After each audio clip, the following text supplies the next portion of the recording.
And I know we have quite a few latecomers because of busing and other issues, so we've saved a few spots in the back.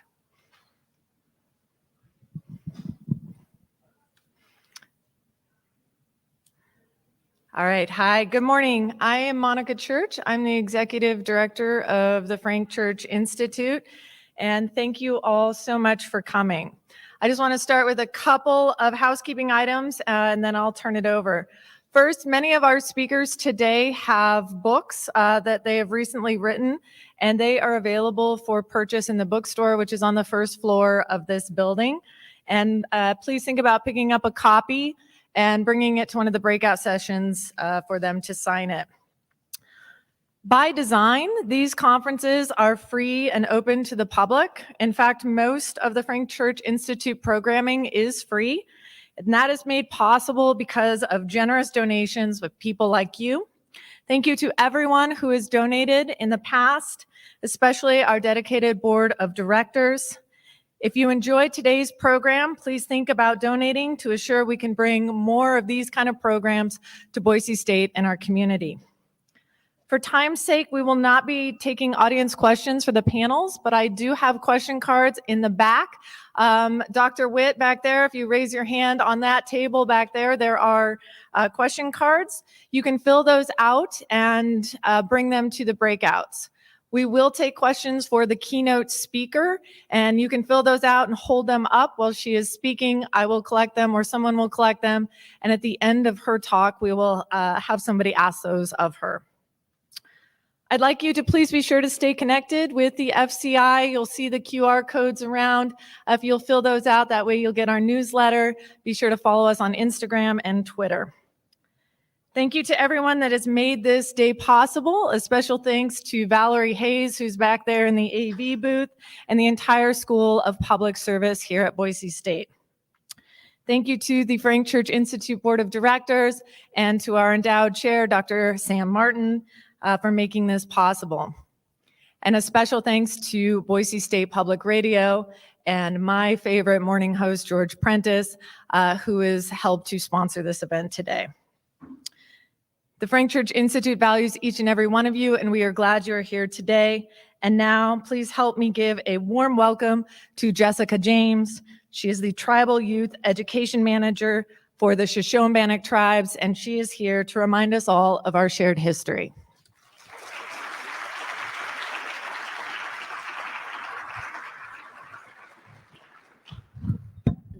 Zamboichua, Nananiha Jessica James, Nabia Dr. Lynetta Warjag, Naapa Elvin James. He's Kwiwi Dakata from Premier Lake Paiute. And my mom, she's Shoshone-Bannock from the Fort Hall Indian Reservation. I'm thankful for being here. Thank you for inviting me to be here to do a land acknowledgement. Our Shoshone Nation was huge. That encompassed from Mexico to Canada. And we had many nations in this area. The Bannock, my people, have been in this area for time immemorial. And want to welcome you all to our land and our area. Want to acknowledge the Frank Church Institute for preserving and conserving our land areas. I was just sharing this morning with Monica.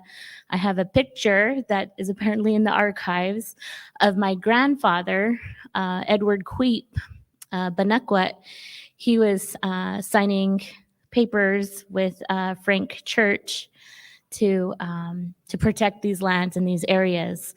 So I wanted to acknowledge that and thank the board of directors, thank the community for doing such a great job at preserving our area. And a long time ago, our people were here in this area. We hunted, we fished, we gathered berries all throughout these areas. And until we were moved to the reservations. And currently we have 5 tribes of Idaho. And the Shoshone-Bannock tribes is located in eastern Idaho right now. And but this was our original territory and land areas. So thank you for preserving it and continue to treat the land and plant and animals respectfully. And with that, thank you for allowing me to be here.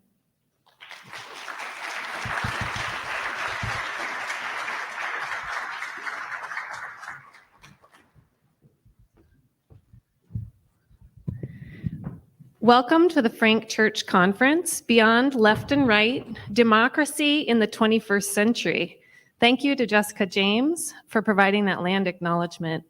I'm Angie Boss. I'm the Dean of the School of Public Service here at Boise State University. We're really pleased to have you on campus here today, and especially for all of you students, we're hoping that you will consider Boise State and the School of Public Service for your future studies.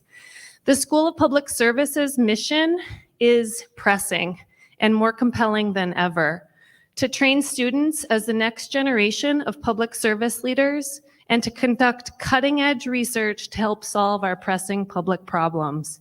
The School of Public Service is so pleased to house the Frank Church Institute, whose work encourages civil discourse and political engagement. Through events like this, FCI honors the achievements and carries forward the principles of Idaho's distinguished Senator Frank Church. We are so glad you're here. It's really important that you're here. The future of democracy depends on your education and engagement about the critical issues being discussed here today. Finally, I'm pleased to introduce Dr. Sam Martin, Frank and Bethine Endowed Chair of Public Affairs, to give some opening remarks to kick off the conference. Please join me in welcoming her.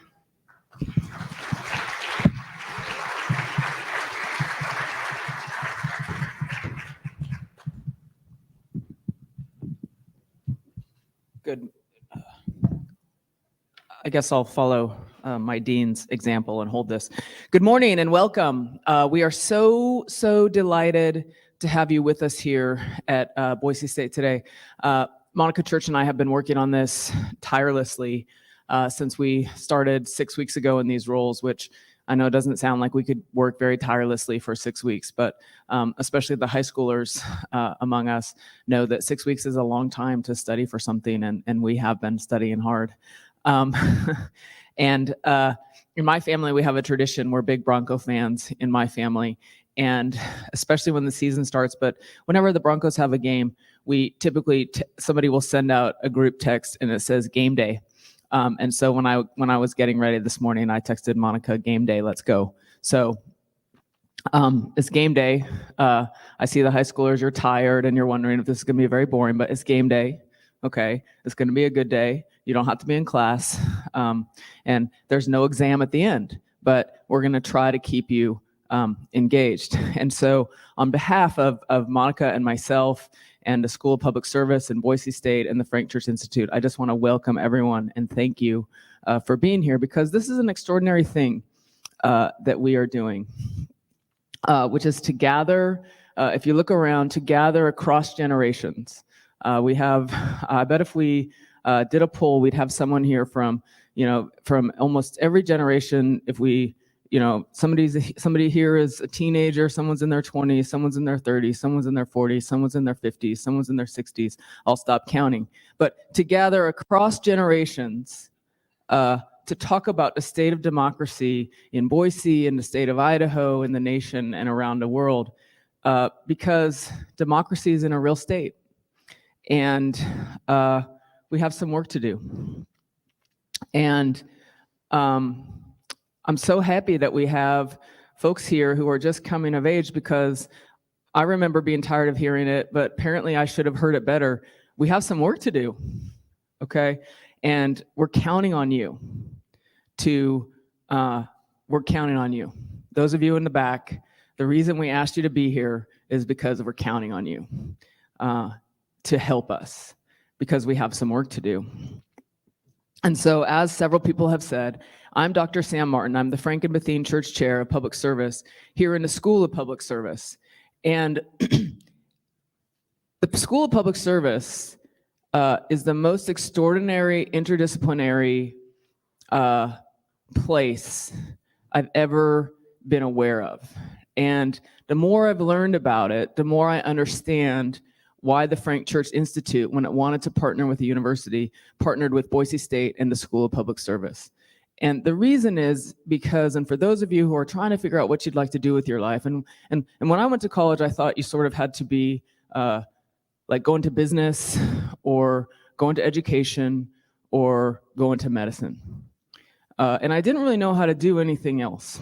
But in the School of Public Service, what we do, what the professors who are in the School of Public Service do, is they train police officers to actually do good and to be the opposite of what we so often see police officers do on television.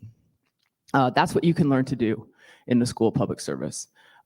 We train political scientists to work in the court system for justice, political scientists to work in the tax office to help people who are having a hard time paying their taxes and to be compassionate when they do that. We actually have courses in being an empathetic public servant, which I've never seen in all my time working in public affairs as a professor. I've never seen a course that wants to teach people empathy before they go out to do that.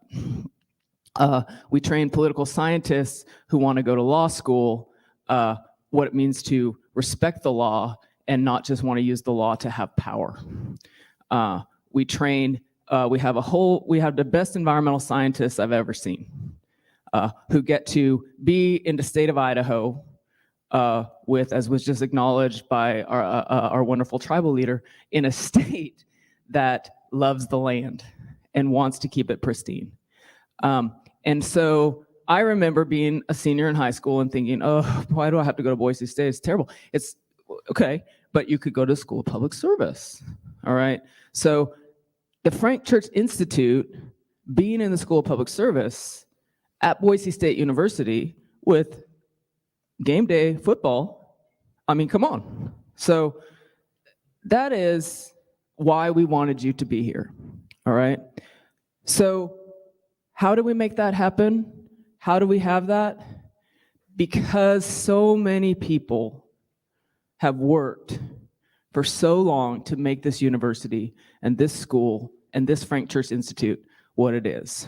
And so before we continue, I just too want to offer a few notes of thank you to Dr. Marlene Tromp, our president, who can't be here but extends her best wishes, and to the whole Boise State administration. We just want to say thank you for supporting our institute, for supporting our school, and I want to thank the board of directors for their willingness. The board of directors is full of people who, in their own right, have accomplished incredible things, and frankly, they don't need to work with the university. They could just use their own grit and power and know-how, to make a presence in the world. But they came to the university and they partnered, and I thank them for being willing to do that because it makes us better. And so to the board of directors and to the administration for creating the future for all of us, I am so grateful. To my fellow faculty in the School of Public Service, for being champions, thank you.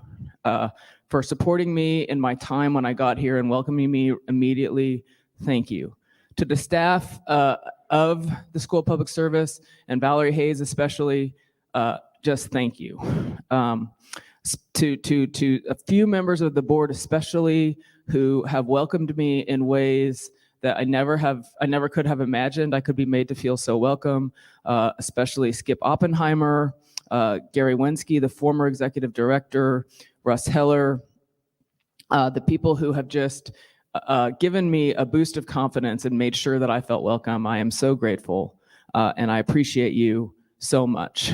I just want to Angie Boss, my dean, who you just heard speak, and who leads us with a sense of humility that belies the extraordinary academic she is.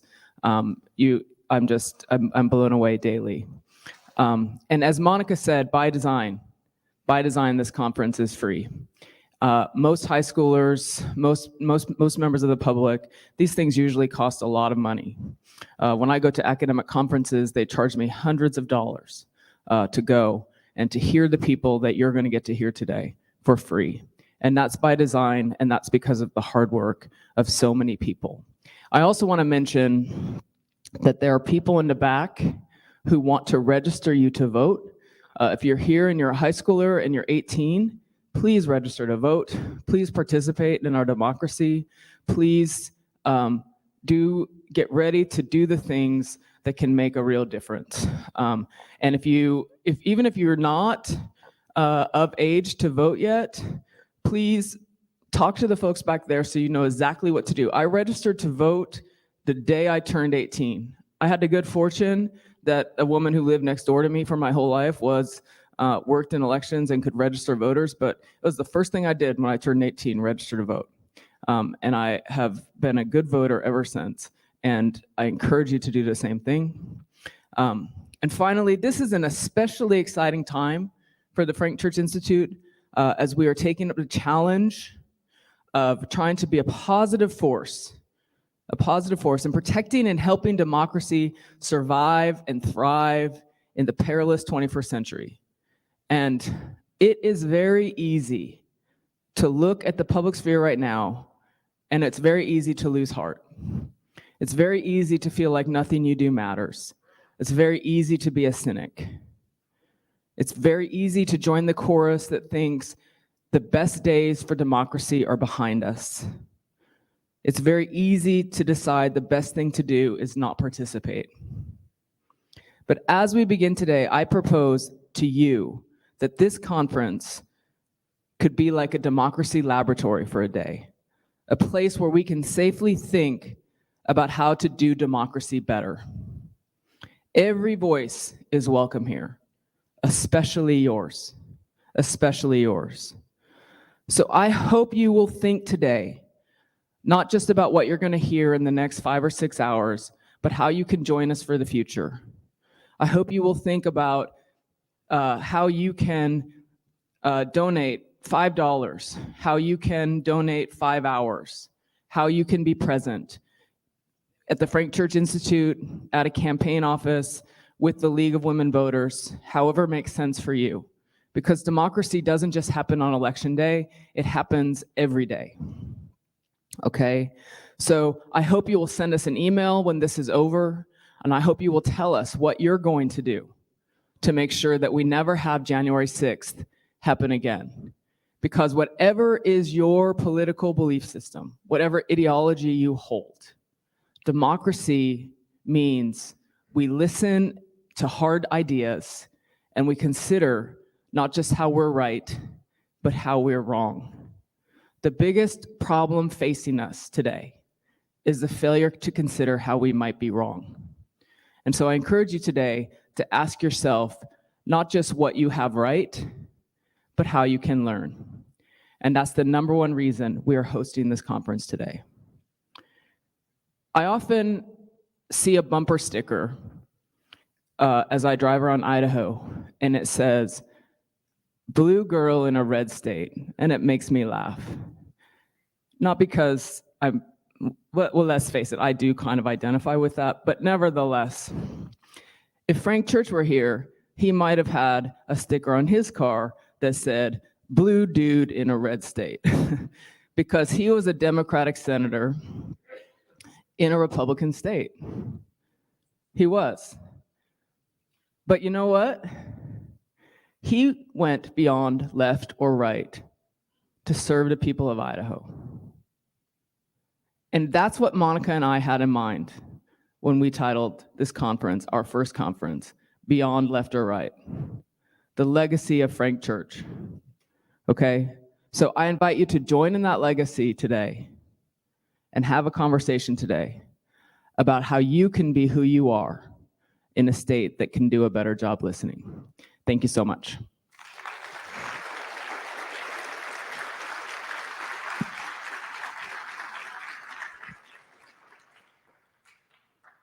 So now I think we're having our first panel, is that right? So if I can invite Stephanie Witt to the stage. Stephanie is a longtime wonderful professor of political science here at Boise State. She's a legend at Boise State. She's a former associate dean, I want to say. Were you ever the dean, Stephanie? Dr. Witt? Well, she's the dean of my heart. She was my favorite professor when I went to Boise State. She's extremely smart, extremely well-written, and I'm going to let her introduce her panelists because she'll do a much better job than I will. So let's have a round of applause for Dean Witt.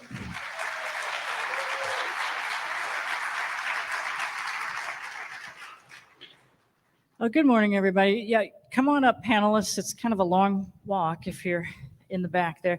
Good morning. My name is Stephanie Witt. I'm professor in the School of Public Service. I'm delighted to be with you this morning, and my role today is to be the moderator of our first panel, the title of which is Grassroots Engagement, Taking Action at Every Level. I am joined today by a lot of people on this. Here we go. You fit in there, Betsy? Sorry. Okay. Our panelists, moving from on my left, your right, we start with Betsy McBride, who is from the League of Women Voters of Idaho in the greater Boise area. She is the president of that chapter. No, she is not the president of that chapter. Okay. Next to her is Ben Usursa, who is a former Secretary of State for the state of Idaho. Next to him is Representative Chris Mathias, who represents District 19 in the legislature. And next to him is Luke Mayville, who is recently of Reclaim Idaho fame. And next to him is Shiva Rajbandari. I was close. Okay. Shiva is next. And these are our panelists today. We have a series of questions because there's so many of them. Each of them will take 2 minutes to introduce themselves first, and then we'll move through a series of questions. Betsy, would you like to go first, please, in introducing yourself? Thank you. My name is Betsy McBride, and I am state president of the League of Women Voters of Idaho. Okay. The first question we were supposed to answer this morning was how we got to our position on democracy and who influenced us. So the first person, we were supposed to give you one, but I spent 6 weeks doing my homework too and came up with 3. The first was my father, who said to both of his children, you don't measure a person by what he does for money. You measure a person for what he does for free. So because I was an Idaho kid, I found my way into environmental activism, of course. The second person who rises to my influence meter is Carrie Chapman Catt. She was the field organizer in the West who figured out how to get minors to vote, to give women the right to vote. She rose to prominence and was the head of the Suffrage Association and ultimately founded the League of Women Voters. What she required of all League members is that we first do our homework and that we become politically engaged so we understand the system we're working in. And the third person who made my life different was David Matthews, who recently retired as the president of the Kettering Foundation. He was a previous cabinet member and also the president of a university. He would come into our group classes at the Kettering Foundation to greet us. And I remember one day he said to all of us, people say you go to college to get a job, but that's not true. You go to college to be prepared to govern yourselves. So that is why we're all here, to be prepared for self-governance. So that takes me to my view of democracy, which is the power resides in the voters. We only loan it to the electeds. Thank you, Betsy. Thank you, Betsy. Next, we'll hear from Secretary Usursa. Yes, I'm Benny Sursa, former Secretary of State, and it's an honor and a privilege to be here at the Frank Church Institute. And I'll do a brief introduction. You know about myself. I'm born and raised in Boise, BK graduate, Gonzaga graduate, St. Louis University Law School. Came back here and became a member of the Idaho Bar. Started to work for a gentleman called Pete Senarusa June 1st, 1974. And he I was going to work a couple of years and then go out and make my fortune. Well, I worked 40 years and I haven't made a fortune. And but it was great working for him. And he basically had two rules that I think is the basics of why he was so long and what you do in government. Number one, when you're in government, never forget who you work for. You're working for the people. And treat people like that, treat people with respect. And the other kind of falls right into it. Whether you're in business, whatever your vocation is, the golden rule still counts. It counts in politics, it counts in life. Treat people like you would want to be treated. And it seems rather trite to say that, but in this day and age, with the vitriol that permeates the society, especially in politics, following the golden rule might be a way to come back to basics. But when I think of Senator Church, who I knew Senator Church, I knew Bethine better because later on when I got more involved. But we're at the university and it's a teaching moment, and I'll never forget. And you should learn something new every day or a new word every day. So what's this got to do with Senator Church? Well, he announced for president at Idaho City in 1976. And I remember I wasn't there, but I was watching the coverage on TV. And KTVB, I think, is who was doing it at the time.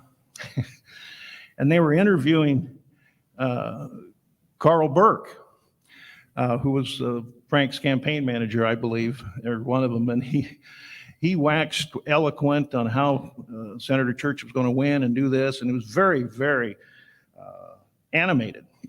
And then they interviewed Senator Church, and he said, well, that's Carl. He's very ebullient. Well, I heard that word, and I had no idea what it meant.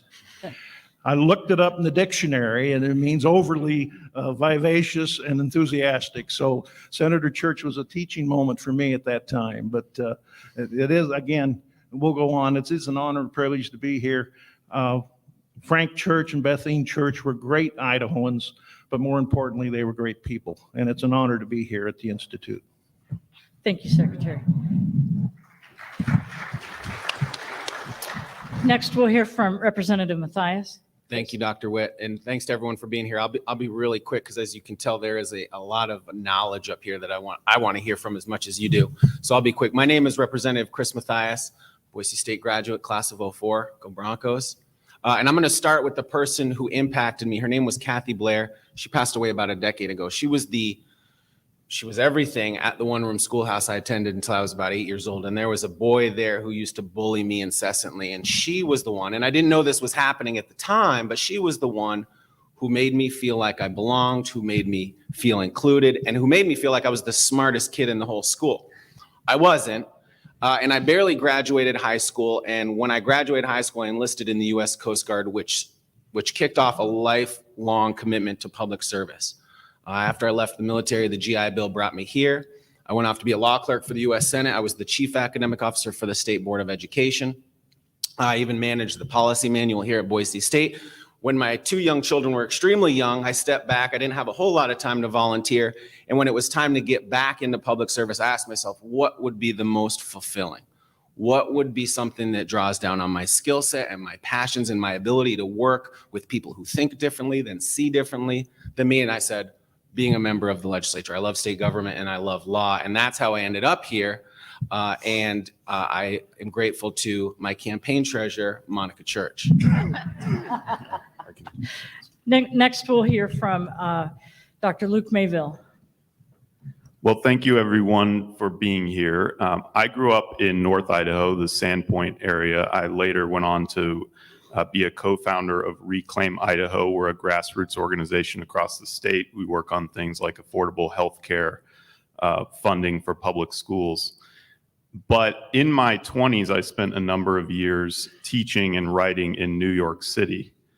And during those years, I had a mentor who really taught me a lot about democracy. His name was Father John P. Dufell. He was a Catholic priest, and he was a priest who really came of age during the social justice movements of the 1960s.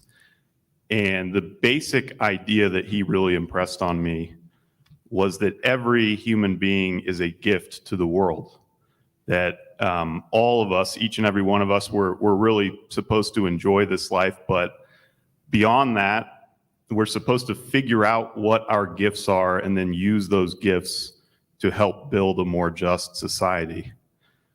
And this always relates, for me, this relates directly to democracy, because for most of human history, we haven't lived in democracies. Arguably, we still don't live in one today, but we can put that off for a future discussion. But in any case, throughout human history, most governments have not been democracies, and that means that most governments have not respected the basic gifts of ordinary people. Most governments have really believed that there's only a small number of people who really have the gifts and the talents that are necessary for governance, and they've locked most people out of political participation.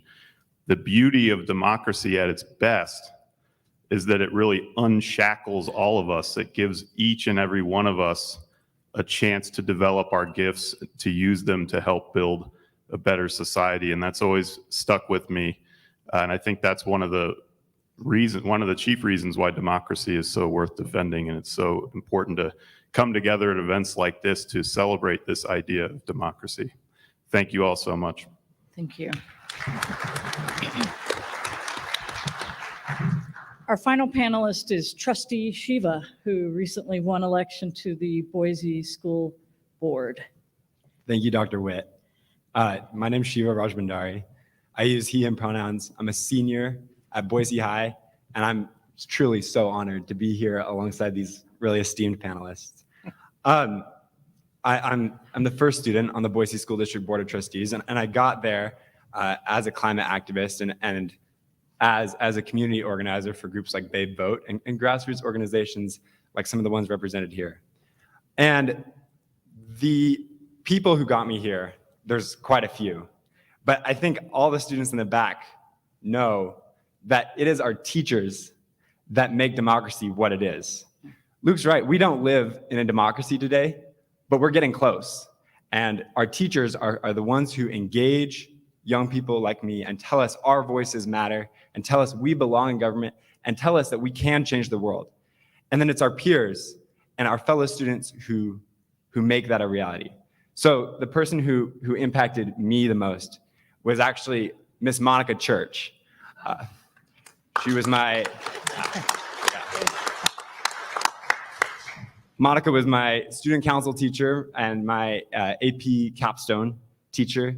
And she taught me what leadership really looks like. Leadership looks like listening first and talking last. Leadership looks like speaking up for your community and knowing where your voice matters and where it counts. And she also taught me two things which will stick with me for the rest of my life, and which, in fairness, got me elected to the board. And that's teeth whitening and thank you cards get you a long way. So I'm so excited to be here and to hear from these awesome panelists and the rest of the conference. So thank you for having me, Dr. Witt, and thank you, Monica Church. Thank you.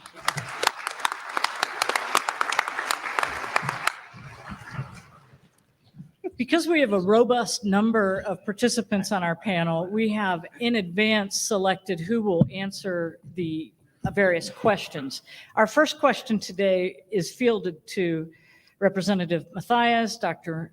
Mayville, and to Ms. McBride, and that is, the media focuses a lot on the polarization of the electorate.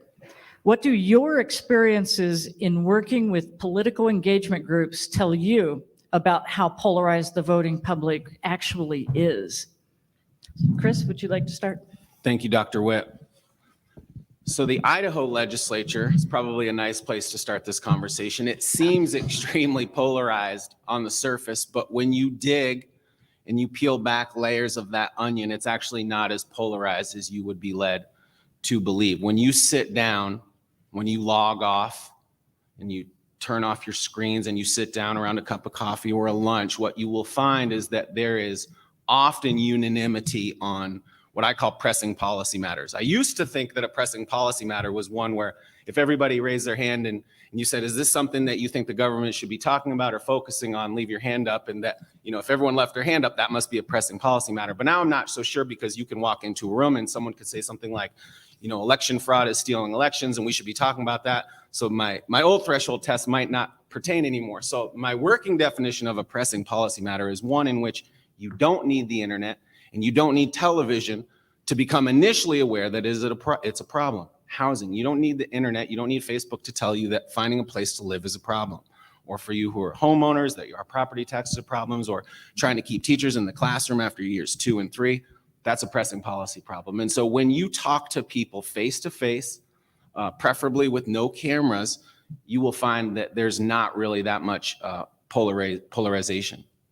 Another reason when I engage with these groups is I have found that the causes of polarization, where it actually exists, comes down to two forms of self-segregation. There's physical segregation. We all want to live and be surrounded by people who agree with us and talk like us and share our values, and that's understandable, but it is compounded by intellectual isolation. People are getting their information and their news from sources that reaffirm their biases, which further cleaves us into these camps, and it makes it harder for us to reach an understanding, to listen to other people, to hear them, like Shiva was saying. And so I don't think there's as much polarization when you actually get down and do the work once the cameras are off.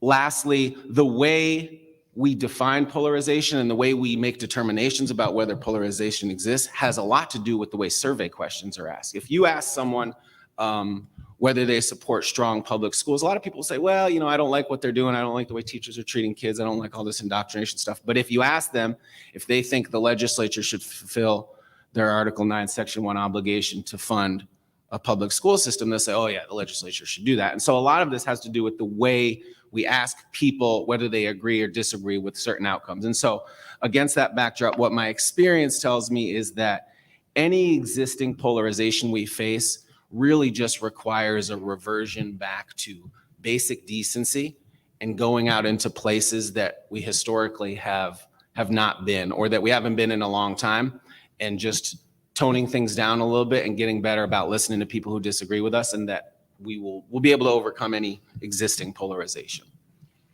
Thank you, Chris. Next, we'll hear from Dr. Mayville about polarization. Back in 2017, our organization, Reclaim Idaho, launched our first big campaign, which was the campaign to expand Medicaid, trying to get healthcare for tens of thousands of people across the state who couldn't afford it. And when we first started, we got a lot of pushback, including from people on our own side, especially from people on our own side, who really thought this issue is just too polarizing, the issue of Medicaid expansion.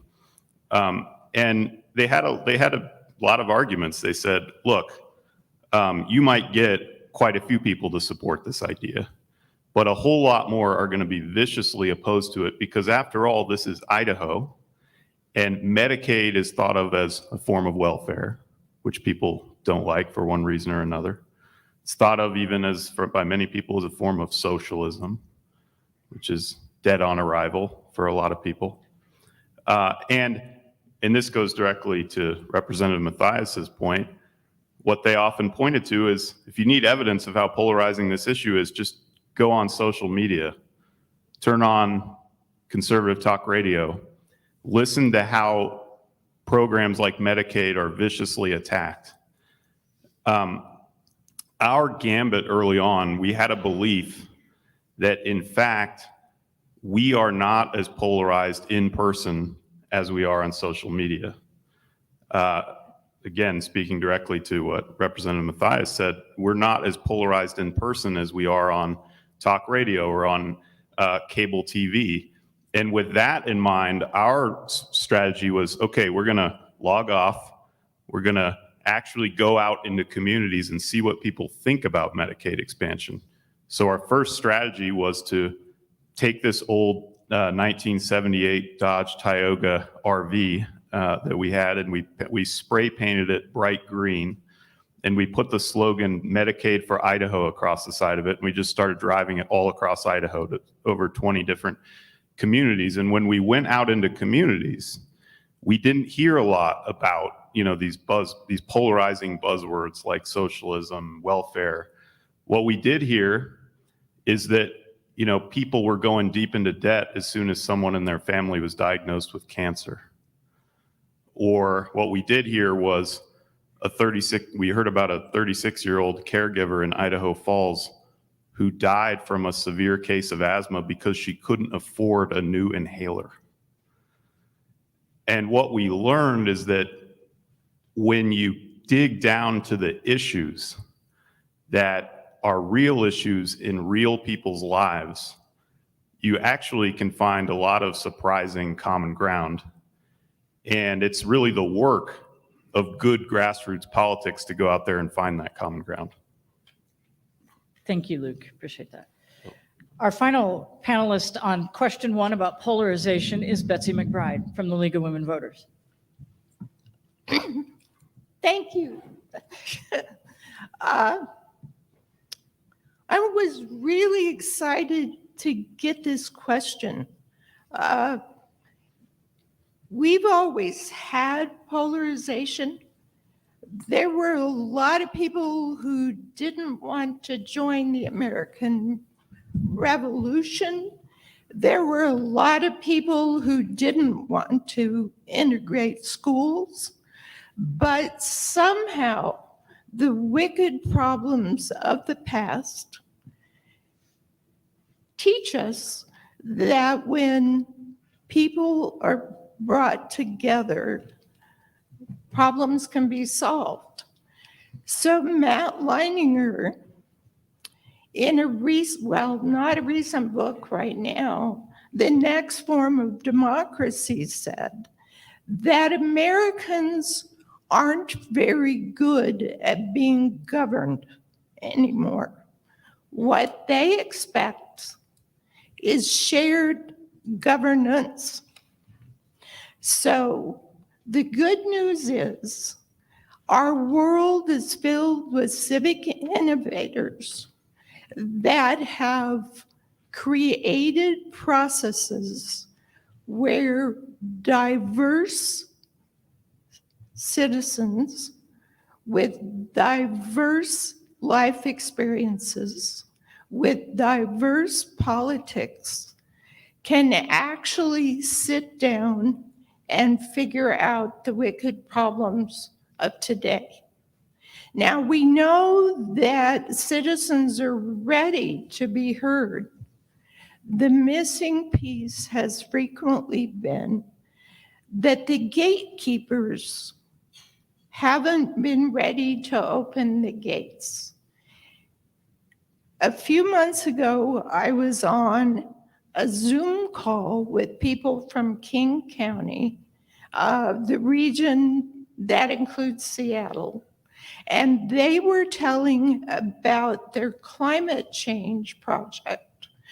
Governor Inslee had pushed Seattle to come up with a climate change action plan. When they took it to the public said, no, this doesn't work, this doesn't fit.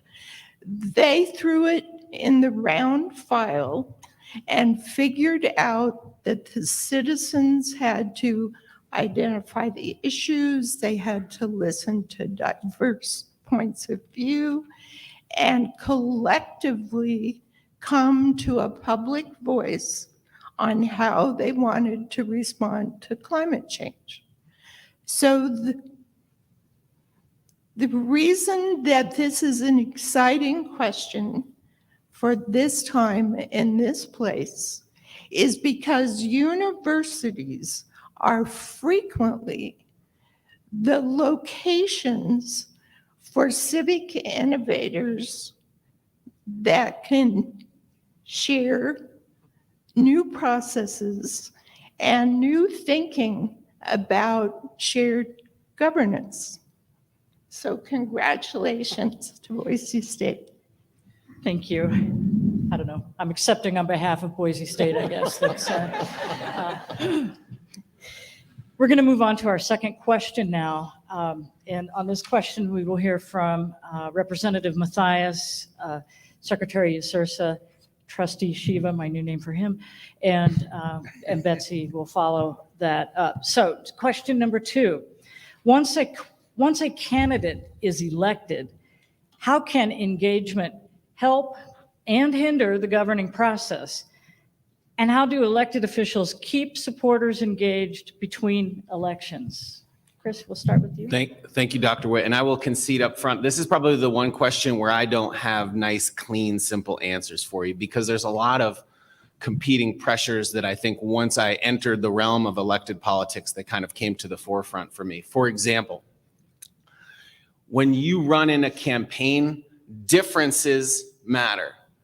Vote for me because I'm A, don't vote for that person because they're B. But the second you are in charge and the second it's time to govern, the opposite dynamic is at play. It is the similarities that matter. It is the things that we have in common that matter. And the ability to make that pivot is extremely difficult.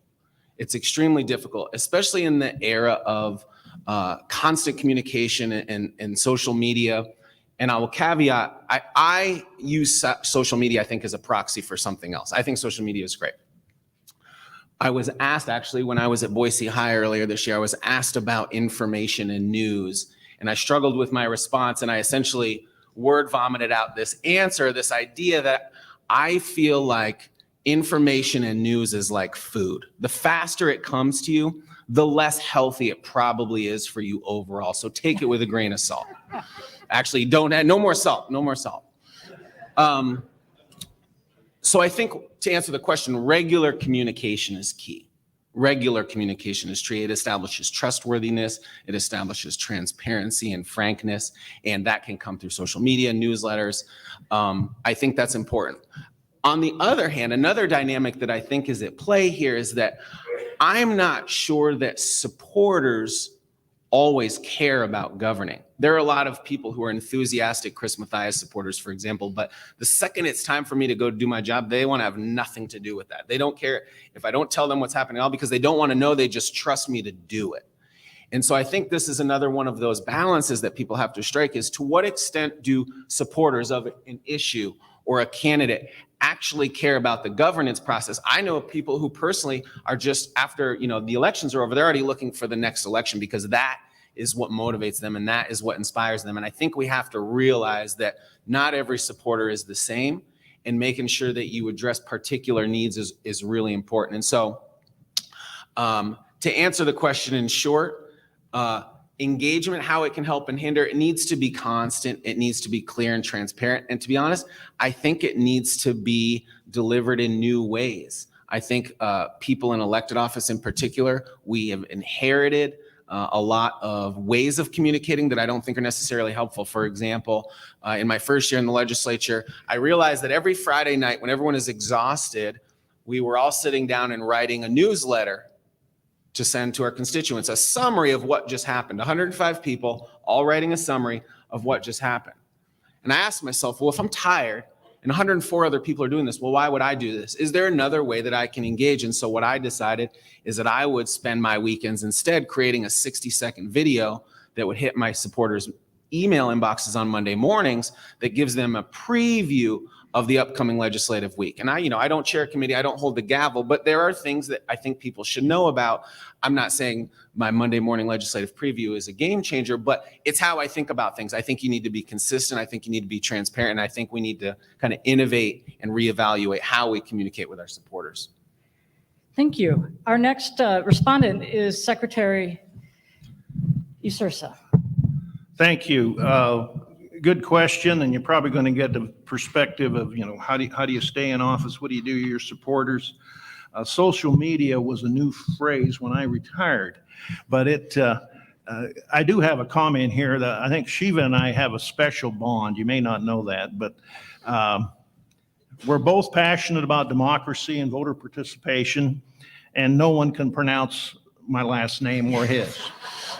So with that special bond, we'll continue on. No, this question is interesting because it really shows the difference of I call it a dinosaur age versus what Representative Mathias was talking about, 60-second videos and things like that. I think the key to continuing to engage with supporters or whatever is honor your oath and do your job to the best of your ability.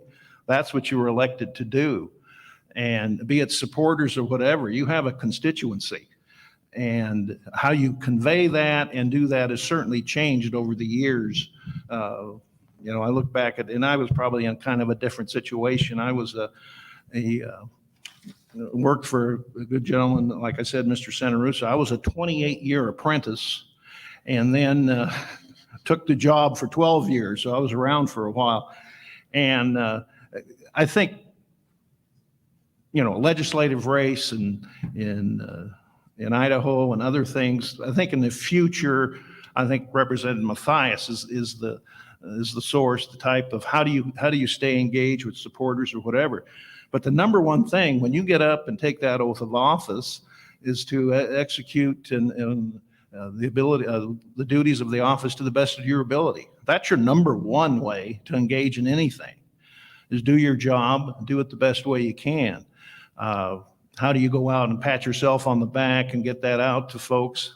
That'll do. But be open, be transparent, be accessible. A lot of times candidates are real nice when they're running for office. They get in, then they get into the pedestal place and don't communicate. And the ones that do that end up not winning the next time around. Be humble. Henry Clay, I don't want to do a traditional, because, government is a trust. The elected officials are the trustees. And both the trust and the trustees are created for the benefit of the people. And that theory of government is the way I think you stay in office. Remember who you work for and treat people with respect. And how you convey that through social media, I think that is constantly changing. But I think Representative Mathias had a word that I'm certainly going to use later on because it kind of describes some of our politics, word vomit. That was interesting. We've heard that a lot. But those are some of my observations, kind of in a different vein. But I think going forward, do your job and communicate. Be accessible. That's it. Thank you, Mr. Secretary. We have a literal trustee here next. Shiva, I realize you've only been in office for about a month, maybe, but once you're elected, how does engagement help and hinder, and how are you going to keep your supporters engaged between elections? Yeah, Dr. Witt, that's a great question. And voter engagement is vital. But Secretary Usursa, I would push back on the idea that government is a trust and elected officials are trustees. You should not trust your elected officials. You should be in their face every day telling them what you want. Dr. Mayville, we have a professor right here. So I have a question for you, and this maybe some of my peers in Gov can answer. We studied 4 pioneers of government theory in AP Gov so far. One of those pioneers, see, this is putting you on the spot here. Now you know what it's like. One of those pioneers said, humans are only free during an election. He was a big advocate for democracy. Do you know which pioneer that was? Or maybe someone in the audience? Jean-Jacques Rousseau. That's what he said. Here, wait, you want to say? Jean-Jacques Rousseau, a lot of people think he's French. He's not French, he's Swiss. He's from Geneva. But anyway, go on. Jean-Jacques Rousseau said, Was that planted? said that government democracy, we're only free during an election. Politicians, over the course of our term, we forget who we work for, I think. And we need to be reminded of that we serve the people. And that, we are in this high elected office. We're paid to go to work every day for what we believe. But we started off as grassroots activists, working in our schools, working in our communities for climate action, for voting rights, for education funding. So I've only have one month on the school board, but I've already seen how powerful it is when we just get one email from a student, one email from a teacher who's concerned about what's going on in our schools, how we're running our schools. And that kind of feedback is vital, because that's how government stays in touch with the needs of the people, right? It's otherwise, like Chris was saying, otherwise we just get it from the talk show radio and social media, which isn't a good representation. We as elected officials have to maintain the grassroots groups that got us elected. We have to communicate to our supporters that the election, that's just the beginning. The fight starts when we're sworn in. And we need everyone's support to achieve what we promised. On the board, we have some really great trustees. It's an incredible team, and we're lucky to have trustees who all really, really care about our schools and value public education and value the input of students. But we're just one of 7. We're each just one of 7. Chris Mathias, you're one of 70. One of 70. We have to communicate with all of our elected bodies in a republic so that our elected officials can get what they promised done. And it is very important that we stay involved after, once we're sworn in. Thank you.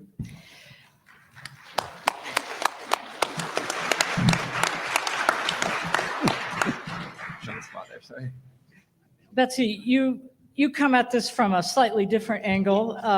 One of the goals of the League of Women Voters is to encourage that engagement between elections. What do you have to say about this? Well, I would agree with the point that's been made that campaigns and elections are just the opening conversation to shared governance. And if you watch the polling done at Boise State on significant issues, and you watch the Idaho legislature, you will notice that the gap between the public preferences and the results frequently, not always, but frequently out of the legislature, the gap is so wide as to defy the description of representative democracy. So, as lead members, we are frequently at the legislature. When we go to a hearing and argue that taxes should not be reduced, we are frequently the only voice in that room. We stand in the hall and talk to our friends who would support additional funding for education, but they skipped the hearing on please don't lower the taxes, we need that money. After several years of banging our heads against that wall, and we still send out action alerts, as many organizations do, we decided that it was time to start filling the gap that is electeds' accountability. So our new approach has been to pay attention to voting records, to figure out the difference between what we heard in campaigns and who is actually voting for what, and collecting those records and then coming up with a process to share with the voting public so they understand when they go back to vote that there's some connection between the reality and how they might want to cast their vote.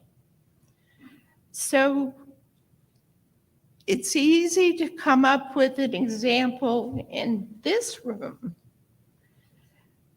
The share of tuition for Boise State students has gone up pretty regularly.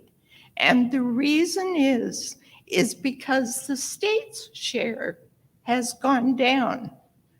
Now, I would invite you to understand who's voting for what related to funding for higher education, and then use that information and do something with it. So don't wait to be invited to be engaged. Figure out how you can change the conversation in Idaho. Thank you. Thank you, Betsy.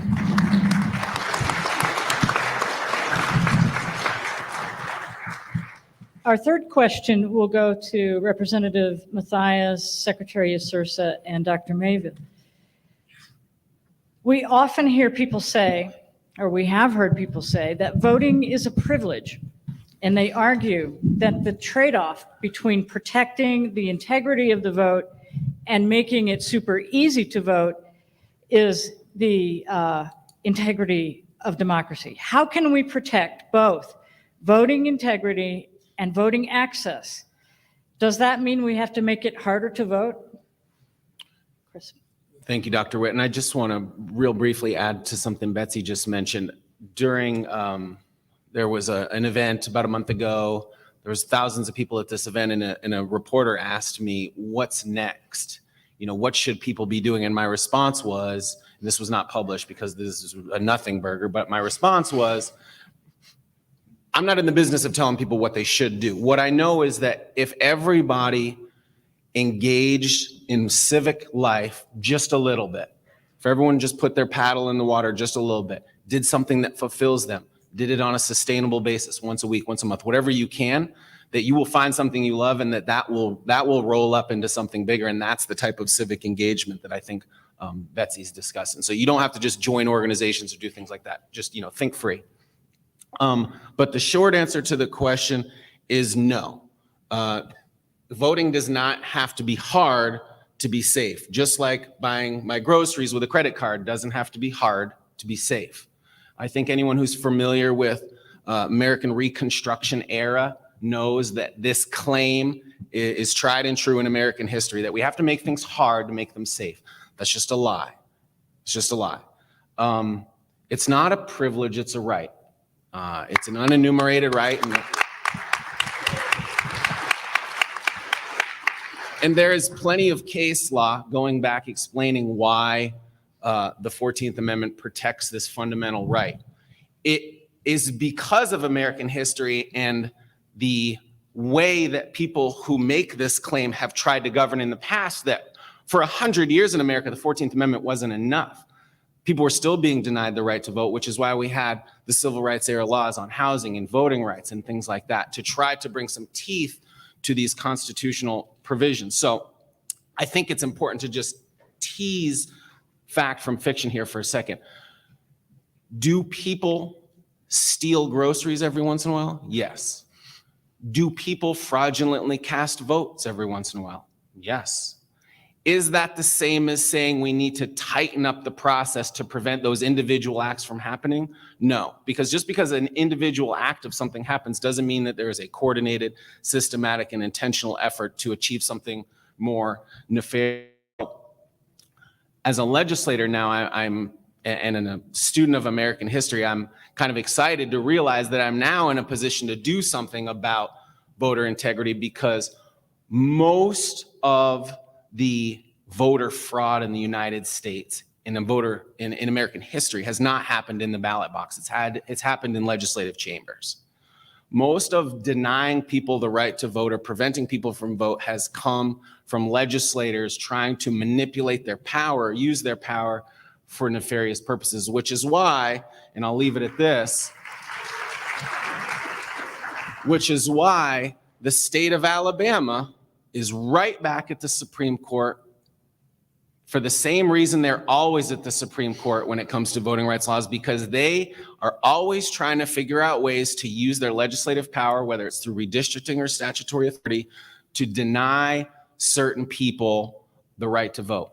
Now, I'm not saying they sit down, and if you've heard any of the proponents of Alabama's appeal to the Supreme Court, what they'll say is, the Voting Rights Act prevents us from even talking about race, talking about gender, all of these characteristics, so we don't talk about it at all. So they figure out other ways to just try to keep certain people from voting under this guise of protecting the vote.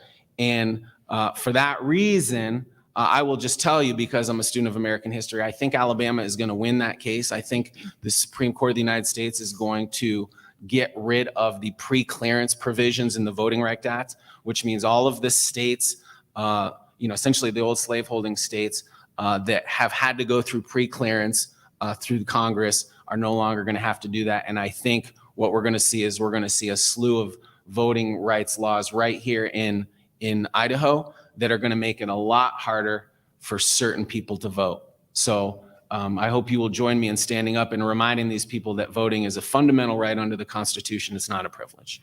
Thank you.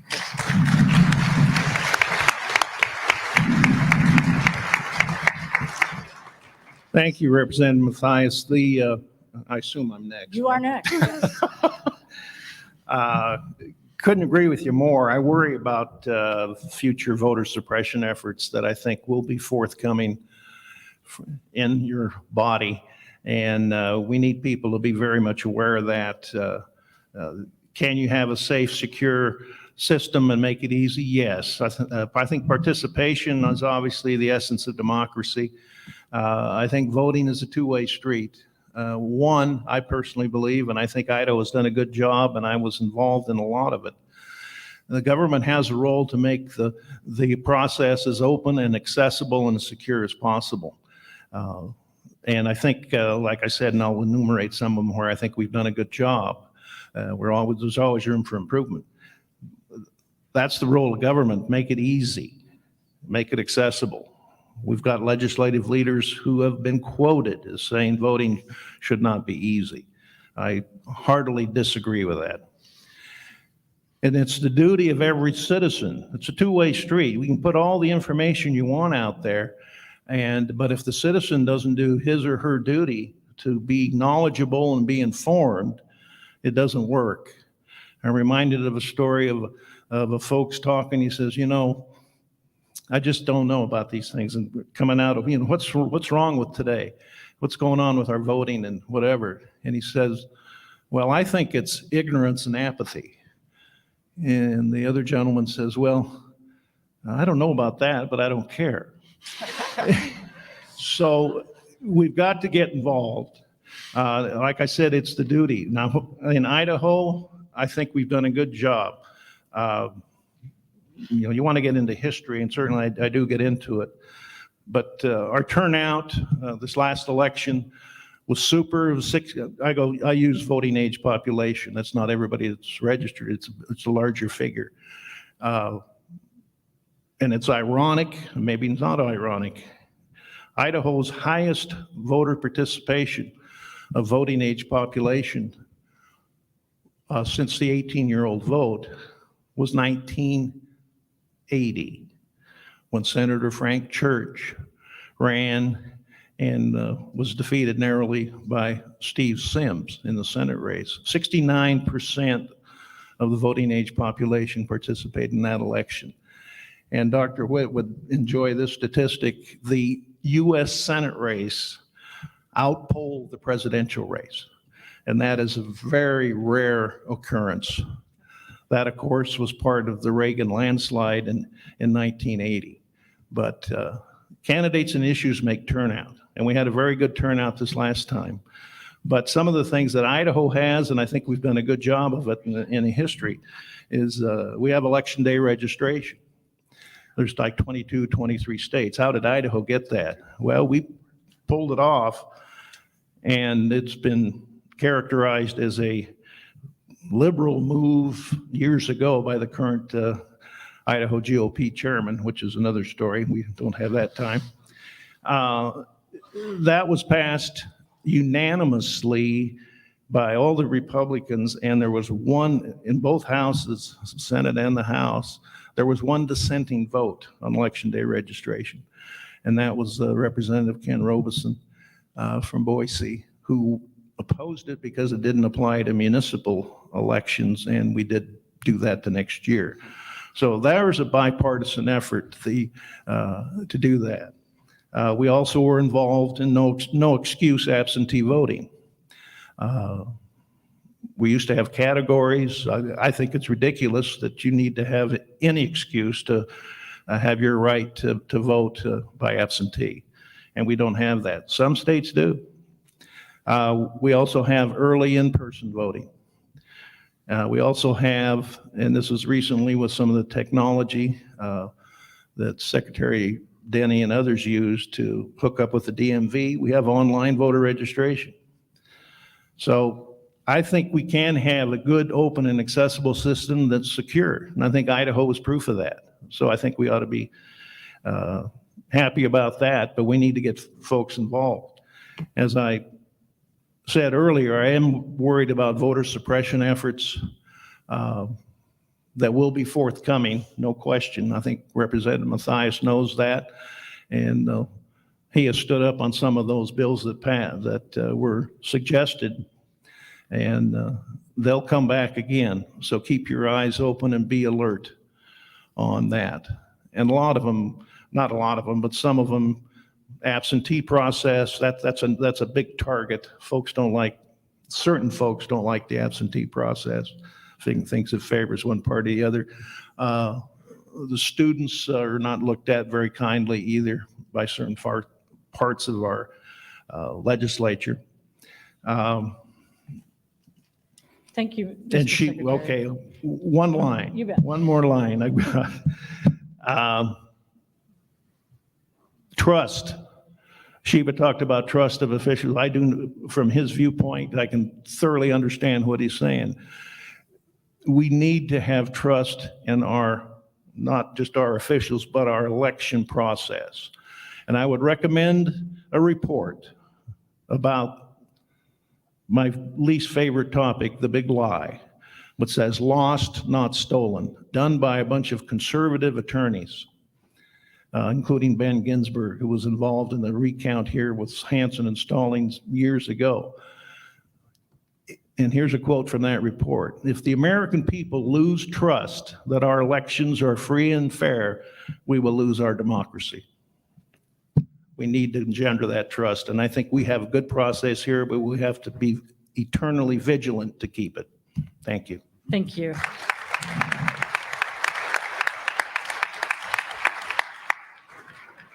Luke, your thoughts on whether it needs to be harder or easier to vote? Well, I want to speak for a moment to a specific type of voting, which is the ballot initiative process, which we're very fortunate to have in Idaho. Not every state has it. It's the outgrowth of the progressive movement 100 years ago in this country. The ballot initiative process, where you have the option sometimes when a lot of grassroots work is done, sometimes we have the option to go and vote for an issue and not just to vote for candidates. Earlier, I talked about our statewide grassroots campaign when we spearheaded this campaign to expand Medicaid, and we found common ground around the state. I left out the best part, which was I was really looking forward to getting to, which is that when it eventually came up for a vote, Medicaid expansion won with 61% of the vote in Idaho. And it won the majority of the vote in nearly every Idaho county. And what I want to say is this, that a lot of us who were deeply involved in that, we were very proud, not just that we had made healthcare available for so many people in Idaho, but something we were told along the way, especially from people who were directly involved in volunteering for the effort. They told us that we had restored some of their faith in democracy, and that they came away from being involved in that campaign more committed to the democratic process. And that's part of why we ever since have fought so hard to protect the ballot initiative process. The legislature didn't like that we expanded Medicaid, the majority of legislators. They kind of reluctantly ended up accepting it. But what they did was they came after the ballot initiative process. They actually passed a law, and this was led by those in the majority party, not the minority party, but they passed a law that made it essentially impossible to get future initiatives on the ballot. As soon as they passed that law and the governor signed it, our organization sued them in the Idaho Supreme Court. And that lawsuit resulted in a landmark decision by the Idaho Supreme Court, a unanimous decision, striking down their law and establishing the initiative process as a fundamental right in the state of Idaho.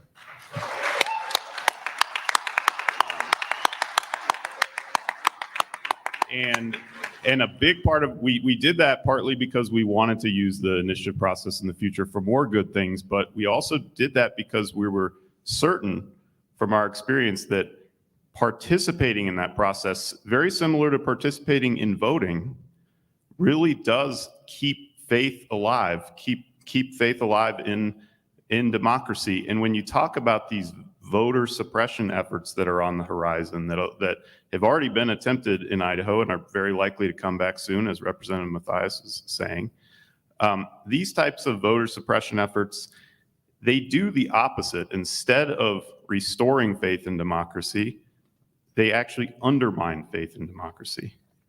And they make it more likely that people will check out of the process. And I know that some of our legislators don't necessarily care all that much about that, because in their mind, they'll say things like this. They'll say, democracy, after all, isn't really our highest value. Our highest value is freedom, is what they'll say. But that is a dangerous mistake, because the fact of the matter is that the number one threat to our freedom is a disengaged citizenry. If enough people check out and become cynical and disengage from the process, who is going to protect our freedoms when they come under attack? So we've got to do everything we can to protect democracy. And one of the main reasons we've got to do that is because democracy and freedom are inseparable from each other. And that's why it's so important to be vigilant in the weeks and months ahead. Watch the legislature, watch these voting laws, and be ready to push back. Thank you.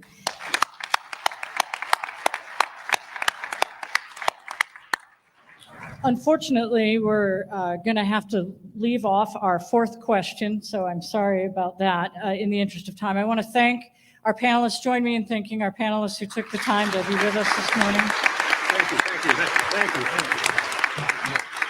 Come after yourself.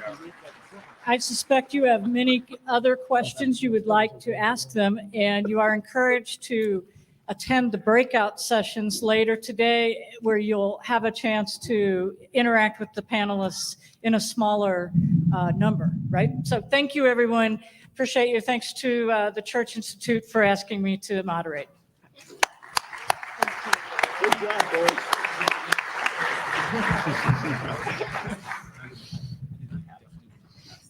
All right, thank you so much. We're going to go to about a 10-minute break. So the restrooms are to the left and then to the right.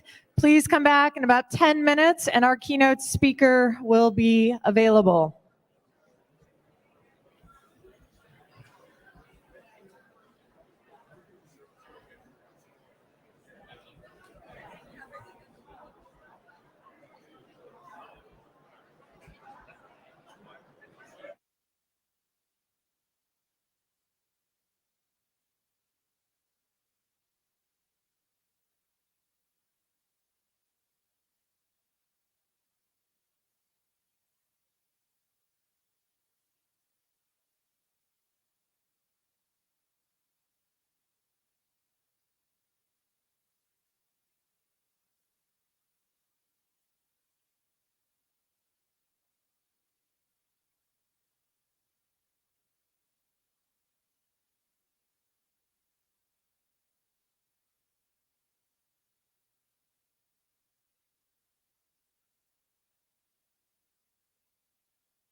Would you please make your way back to your seats? This is your 30-second warning. The opera is about to re-begin.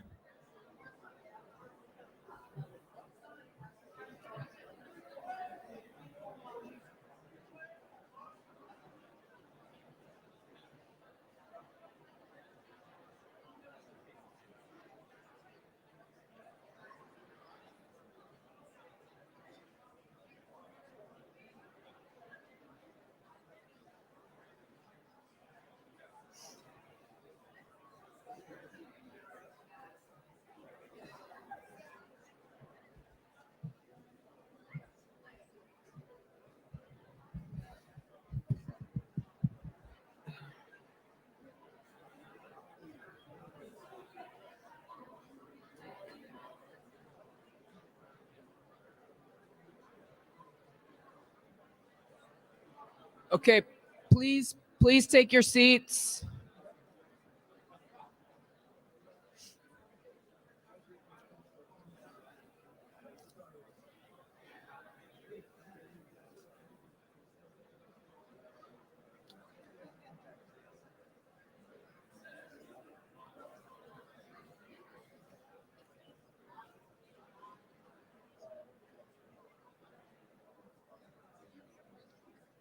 Welcome back, friends of democracy. Once again, my name is Sam Martin. I am the Frank and Bethune Church Chair of the Frank Church Institute here at Boise State University.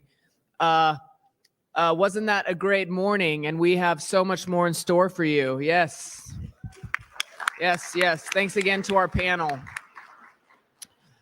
I am beyond excited to introduce to you our keynote speaker for this conference, who I have been following her career for the last several years. She has done more, she's only in her early 30s. And when I was in my early 30s, I was still in graduate school trying to think of a dissertation topic. And she has already published 2 books that far exceed the sales of any, and she's just extraordinary. And so I'm so pleased to introduce to you Nina Jankowicz, who is Vice President at the Center for Information Resilience. She is an adjunct instructor at my alma mater, Syracuse University, one of my alma mater, Syracuse University, in the Maxwell School of Public Service at their Washington, D.C. Satellite campus. And she is the author of 2 important books. The first, How to Lose the Information War, Russia, Fake News, and the Future of Conflict. And then also How to Be a Woman Online, Surviving Abuse and Harassment, and How to Fight Back. Beyond that, as I've gotten to know her, she is extremely kind, she is funny, and she is very gracious. And that is saying a lot because she has been through things in her life that no one should have to go through. And so it is my enormous pleasure to introduce you to Ms. Jankowicz, who is going to talk to us about one of the most important issues facing our democracy today, and that is the issue of disinformation. So please, let's bring Ms. Jankowicz to the stage.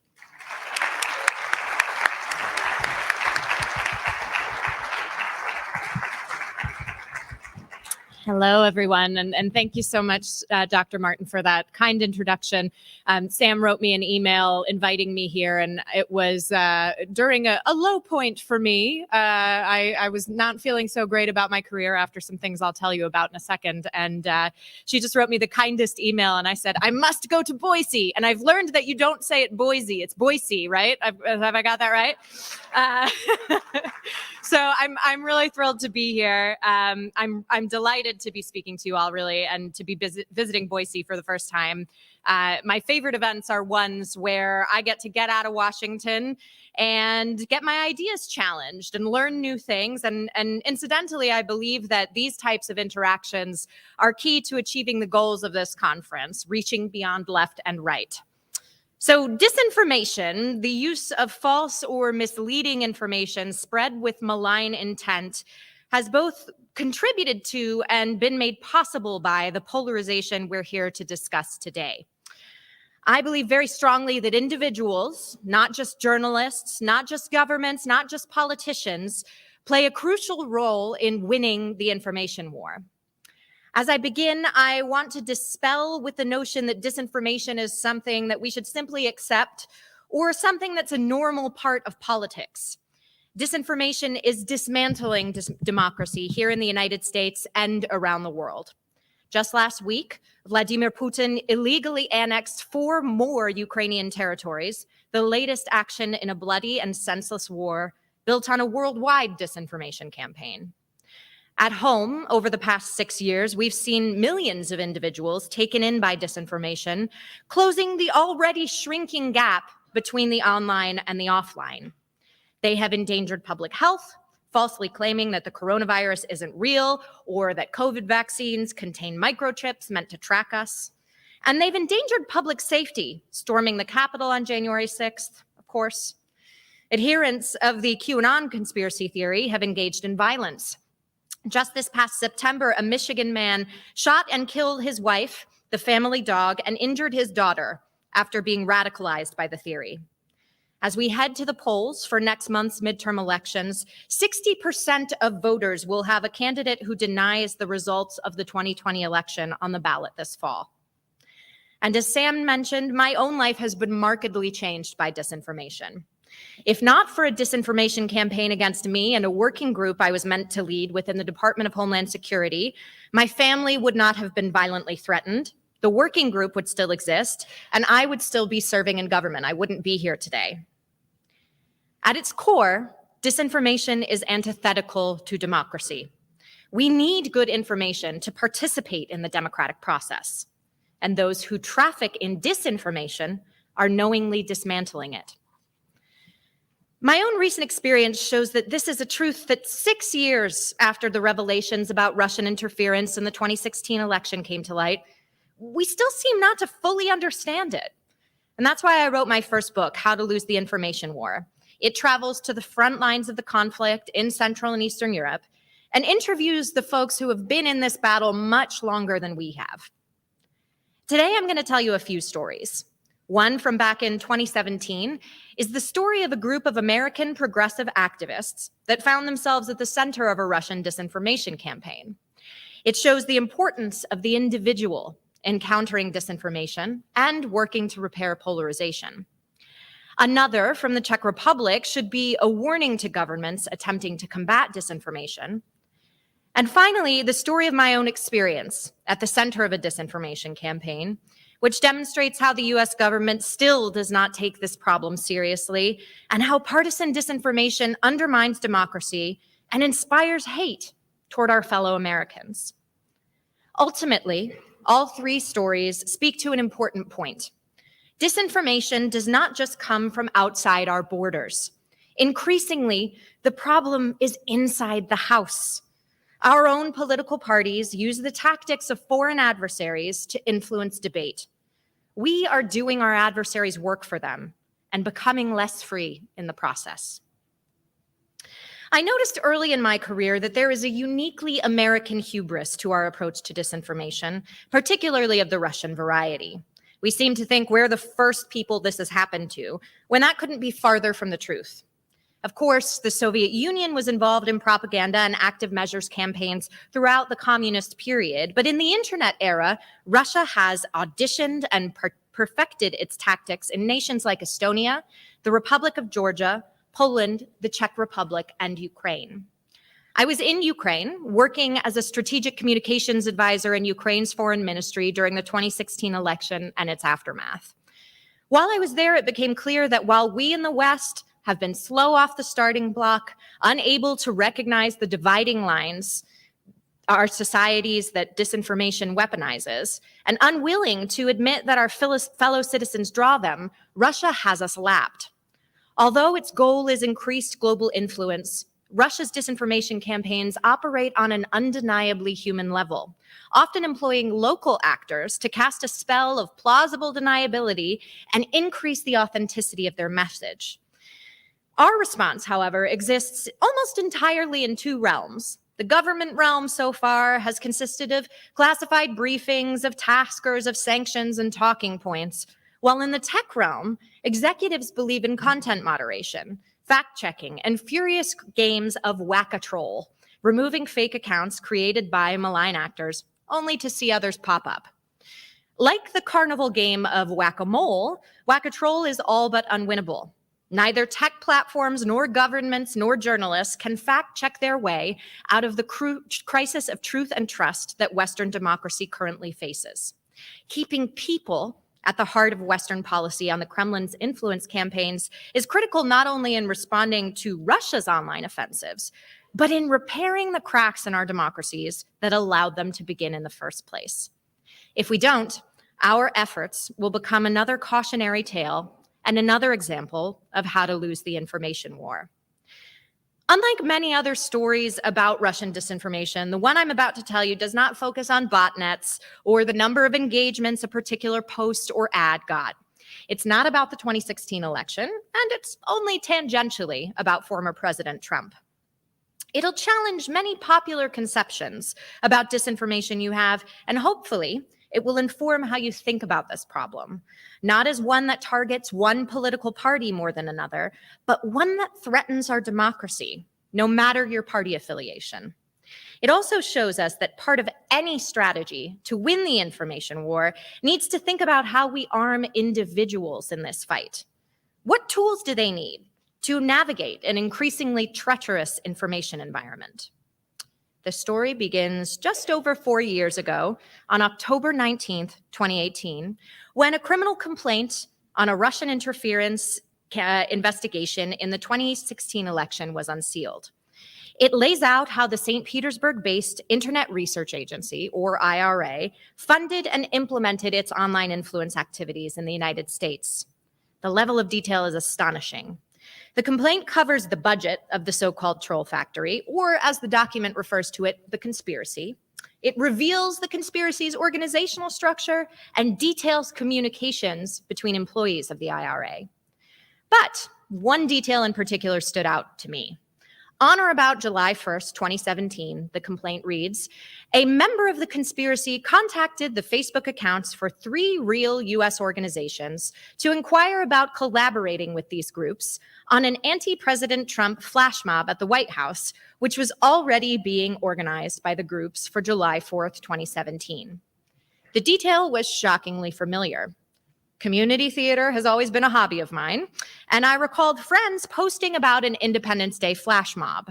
They planned to dress up in colonial attire at the height of Washington's muggy summer and sing a parody of Do You Hear the People Sing from the musical Les Miserables in front of the so-called People's House. Pretty crazy, right?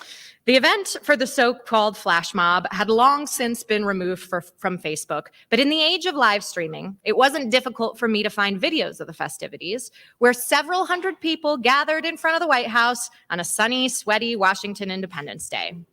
A young guy in a Revolutionary War getup, complete with tri-corner hat and waistcoat, addressed the crowd, and now I'm going to use my theater chops, so forgive me. Hear ye, citizens, he began, ringing a handbell.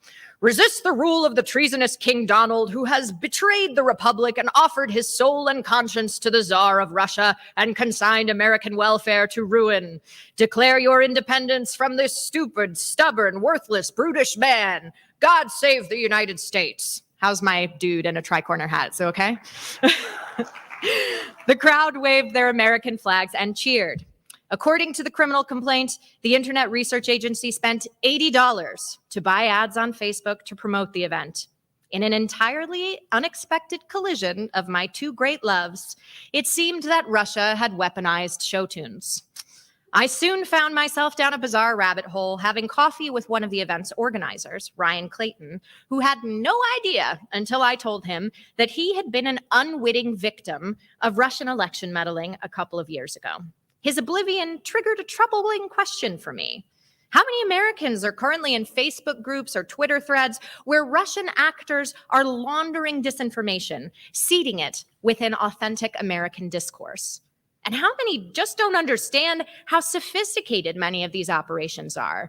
That just because a group or a message board is locally organized, just because some of its members might know each other IRL in real life, doesn't mean that Russia or other foreign adversaries haven't found their way to manipulate them. Since Mueller's report, the bulk of our collective attention to Russian election interference in the media and on social media platforms and in government has been focused on fake accounts and outright disinformation.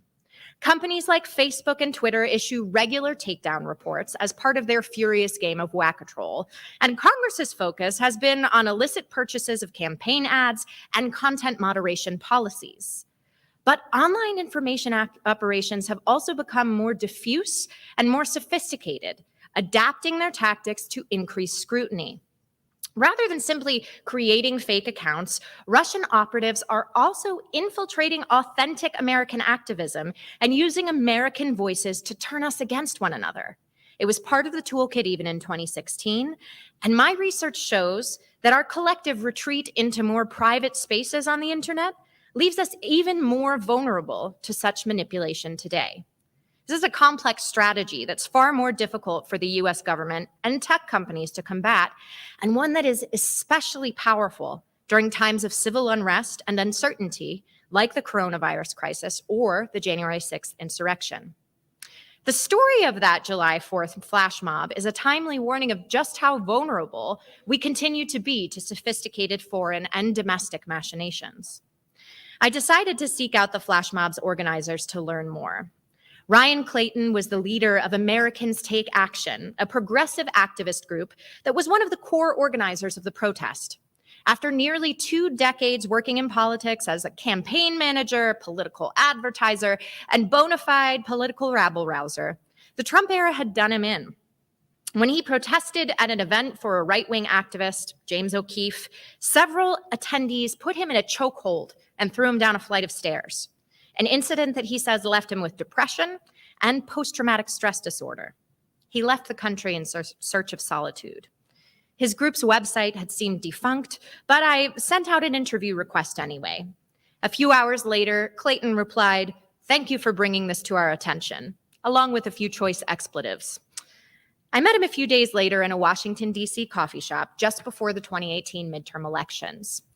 Clayton and a few progressive friends started Americans Take Action right after Trump's 2016 victory, and they had a history of creative protest. They secured tickets to Trump's inauguration and stood up and linked arms as the president-elect was taking the oath of office, revealing blue T-shirts with red and white letters that spelled out the word resist. Clayton wore the letter T. He and his friends were arrested, and the picture of their protest became an icon of the Trump era.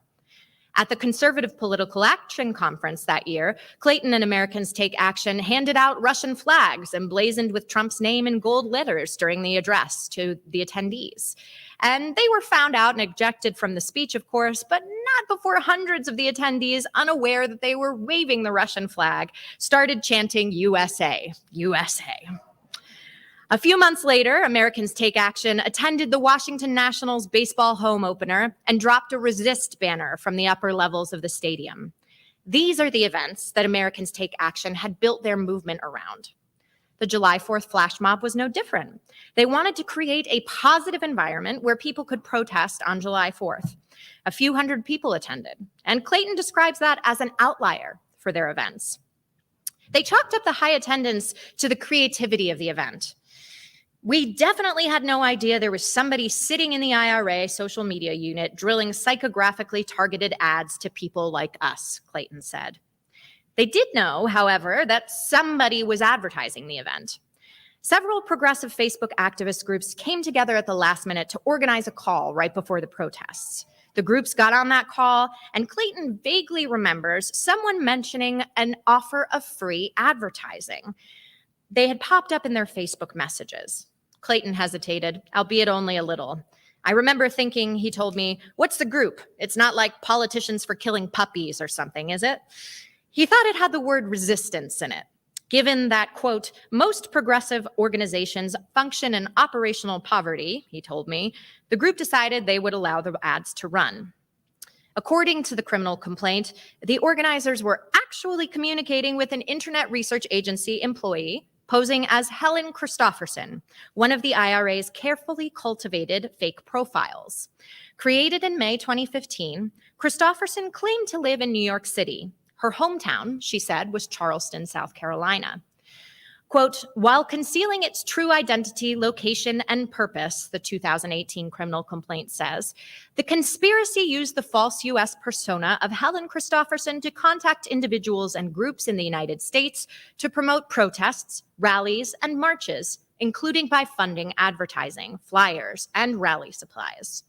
Christopherson wrote to one of the individual organizers of the July 4th flash mob in off-kilter but not entirely incorrect English. She wrote, I got some cash on my Facebook ad account so we can promote it for 2 days, she said, adding, we can reach like 10,000 people in DC or so. That would be massive, with a capital M for some reason. The criminal complaint says the proposed targeting for the ad, which put individuals within 30 miles of DC in its crosshairs, reached 29,000 to 58,000 people for a mere $80. And Clayton thought it was impactful. The turnout far exceeded the organizers' expectations, and he doesn't really remember seeing anybody suspicious at the protests besides the few hundred people who had dressed as American revolutionaries, that is. Of course, he can't definitively say the event was well attended just because of that $80 in ads, but he thought the Facebook ads brought some people out. Remember, he had worked for a time in political advertising and believed that even if he himself had placed those ads, there wouldn't have been a few hundred people there. Clayton's political background also made him apprehensive and perhaps even frightened about what the Internet Research Agency and the Russian government did in 2016 and continues to do to divide Americans and the world. They're dividing populations. At first, Clayton was confused about why the IRA did this. He said it would be like if the Democrats bought ads for the Republicans, incredulously. But the $80 spent to drive show tune loving, progressive DC area activists to the White House to protest the president in song wasn't a mistake. Russia has long tried to increase discord in American society. Repairing and not exacerbating rifts in society means more than just playing whack-a-troll by deleting inauthentic social media accounts. We need to invest in building public awareness that disinformation is not just about cut and dry fakes. It feeds on, amplifies, and weaponizes our emotions, pitting us against one another. It's not just widespread digital literacy campaigns targeted at voters and social media users that we need. Politicians and public relations professionals need to sign on as well, calling out disinformation, whether foreign or domestic, and no matter which political party it opportunistically supports. It is an equal opportunity threat to our democracy. If our elected officials and political organizations traffic in disinformation, we are doing Russia's work for it. Ryan Clayton now understands this far better than most Americans. By buying ads for a liberal-leaning, Trump-attacking musical theater flash mob, Russia's Internet Research Agency was trying to hasten American polarization. Clayton told me, if you can weight the sides, you can really pull at the fabric of society. You can pull it apart. This tracks with what I've observed in Central and Eastern Europe, where, as I mentioned earlier, our allies began fighting disinformation long before we even recognized it was a threat. In the Czech Republic, during the migrant crisis that drove hundreds of thousands of refugees to Europe, Russia used Islamophobic rhetoric as its wedge issue, which was sadly resonant with many Czech citizens. Russian disinformation claimed that because of the migrant crisis, pork was no longer being served for lunch in Czech schools, which if you've been to the Czech Republic is pretty blasphemous. They also said that the Czech Republic was unsafe because of the influx of potential terrorists. The hitch? Most Czech migrants are actually from nearby Slavic countries like Ukraine, not the Middle East. And in a recent census, more Czech people listed their religion as Jedi Knight, a full 15,000 people, than Islam, which only 11,000 people claim to worship. Yet those narratives found fodder, with negative opinions toward, quote, Arabs skyrocketing in public opinion polls. The Czech government felt that they had to do something to combat these false narratives, and so set up the Center Against Terrorism and Hybrid Threats within the Interior Ministry. Now, hybrid threats is one of these poorly defined concepts that clouds the counter-disinformation arena. A joint EU-NATO Center of Excellence tasked with countering hybrid threats calls hybrid warfare, quote, the methods and tools used by individual state or non-state actors to enhance their own interests, strategies, and goals, ranging from disinformation to the disruption of energy supplies, cyber war, and traditional warfare. The Czech Republic itself defined the concept, now get ready for this, it's a doozy, as a way to wage a confrontation or conflict that represents a wide, complex, adaptable, and integrated combination of conventional and unconventional means, overt and covert activities, characterized primarily by coercion and subversion that are executed by military, paramilitary, and various civilian actors. So basically, hybrid warfare can be anything and everything the government wishes it to be, causing difficulties for anybody who seeks to combat it. Now, this Center Against Hybrid Threats and Terrorism was announced to great fanfare in Western media. Quote, Czech Republic to fight fake news with specialist unit, heralded The Guardian. The Irish Times wrote, Czechs launch anti-propaganda unit with a close eye on Russia. Other than the center's long and cumbersome official name, nowhere in the public fanfare was any emphasis on hybrid threats like Islamophobia. But according to the center's director, that's what they were meant to do, debunk stories that had to do with the Ministry of Interior's mandate, like migration, not necessarily only those stories coming from Russia. And it was this focus that turned Czech President Miloš Zeman against the center, despite having signed on to measures to approve its creation. In addition to making a number of pro-Russian statements over the course of the year the center was established, Zeman singled out the center in his annual Christmas address, drawing on sensitivities from the not-so-distant communist era. We don't need censorship. We don't need idea police, he said. Zeman's commentary reflects the role history played in the debate surrounding the center's opening. Czechs are loath to give up their hard-won right to free speech, which is what some Czechs assumed the center was doing with its efforts to debunk internal disinformation. Some, including the president, even asserted that the center would have a button to turn off the internet. But the center soldiered on. It was stymied by public misconceptions surrounding its launch, and so it focused its attention inward. It educated civil servants rather than doing the debunking activities it had planned. The center and its supporters had muddied its mandate and squandered precious public support when they didn't communicate clearly about their work. More than a year after its momentous launch, when I was writing my book, the center had publicly little to show for itself. Islamophobic and anti-migrant rhetoric still runs rampant in the Czech Republic, with little course correction from the center, and its modest forays into fact-checking had little to no effect. What's more, the center's work, and in particular, the early criticism it faced, did little to build public awareness about the disinformation threat as a whole. Alternative media in the Czech Republic enjoy a growing readership. And according to one Czech journalist I interviewed, most people don't care or they don't know what the background of the sites they visit is. They consume information, he said, but they don't know what type of information they consume. I mentioned the Czech experience to my boss at the Department of Homeland Security within a week of starting my job. In March, I had been appointed by the Biden administration to lead DHS's new Disinformation Governance Board, a poorly named group that was meant to coordinate and inform the sprawling department's activities in the counter-disinformation space. It was an intra-agency working group with no law enforcement authority, no budget, and no full-time staff other than myself. I lovingly described my job as herding cats. I told my boss that the Czechs were a cautionary tale in a much less polarized environment than we had. I didn't want our benign efforts to be taken out of context and politicized. We needed to communicate clearly and transparently and proactively about our work. We didn't want to end up like the Czechs. Instead, we ended up much worse. In late April, after 8 weeks of my own internal lobbying, the board and my position were announced in a lamentably opaque paragraph in a Washington email newsletter. Within hours, the patently false idea that the board was an Orwellian, quote, ministry of truth, and that I was President Biden's chief censor were trending on social media, despite the fact that the board could not and would not be restricting or arbitrating speech at all. Were that the case, I would not have taken the job. The facts didn't matter, though, to those using the board and my appointment as political footballs. Within days, my personal life, including the fact that I was in the 3rd trimester of my first pregnancy, became a matter of intense intrigue and speculation. I became the young, female, easy to dunk on public face of what Tucker Carlson was recklessly spinning as, quote, men with guns telling you to shut up. That wasn't true at all.